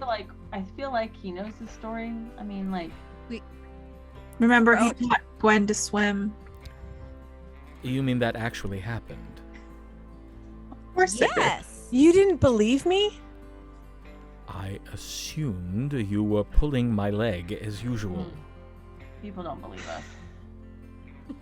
No, he really taught me to swim. The god of mischief, taught you to swim. Exactly Yes. so. We didn't know he was the god of mistress at the time. Who did you think he was? A gnome named Sakuthos. A warlock. Yeah. But he was actually Costas himself. Yes. Yeah, he decided to spend a little time with us based on stories he heard from Araman. And the fact that we were going to free the dragon. So he decided to tag along and help. Because he likes us. He does. Because we're interesting. All right. I may have slept through some of the basic religion classes, but I thought there was a general agreement that the gods were not allowed to manifest and interfere directly in the matters of mortal kind. The god of mischief doesn't follow the rules. All that well. Was only an avatar. Why would he bother? Well, He found yes. us entertaining. Well, I suppose Why I would can someone see bother that. with us, you mean? I mean, I don't know. This is very strange. I had assumed that this was all some sort of jape. And now I find out that it was a jape, but it was a jape on me. How is this on you? Because I assumed it was a joke and you were telling the truth. Well, that doesn't sound like a jape. It sounds like a jackass. Oh. Well, we'll see how you respond when I tell you that Pharos and I had tea yesterday. Honestly, We it would be don't the believe- craziest thing I heard this week. Did he measure out the tea leaves? And when was it? Like, we were with you all day yesterday, so Yes. not possible. I'm making it up. That's the whole... Never mind. If you have to explain the joke, I'm just saying. You know, the last couple of days have been way too exciting, and I think I should go take a nap. Did we have plans for this afternoon? I ask because I don't know. Not really. We didn't even find out if she was going to perform. Yeah. I'd like to. Maybe we can let the two of them talk and we can go find out if you can perform, kind of like we did at the Tower of Azenor. Yeah. Let's go back to the Temple of Dressfiend and see if we can find that out. Athgarr, I needs must speak with you. So if you could remain behind, that would be a favor to me.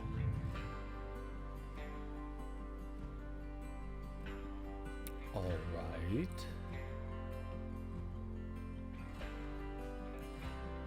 Why did you lapse into formal common?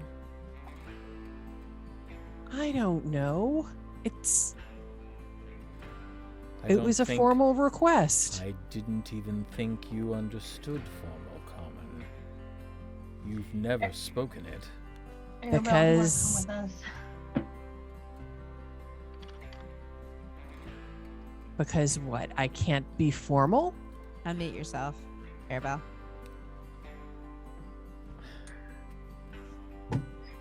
Athgarr, Yes. perhaps it would be a good time to listen instead of antagonize. It's been a long couple of days, and Gwen has some things she needs to tell you. So, All right. I will attempt to do as you suggest. And we get up and we leave.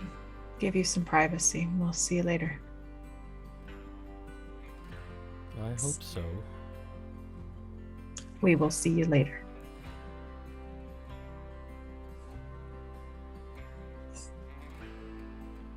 All right. I give Gwen a smile and then leave.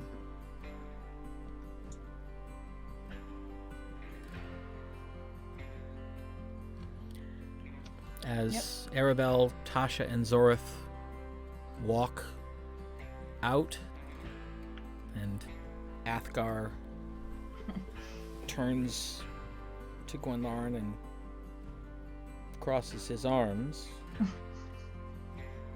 that's where we're going to stop. Such attitude. He definitely seems ready to listen. You are muted. Nonverbals really aren't helping. I'm sure there's a nearby tankard I could slap him upside the face with. Well, he's drinking from one. That's probably the one I'll grab first. That way I don't spill my drink.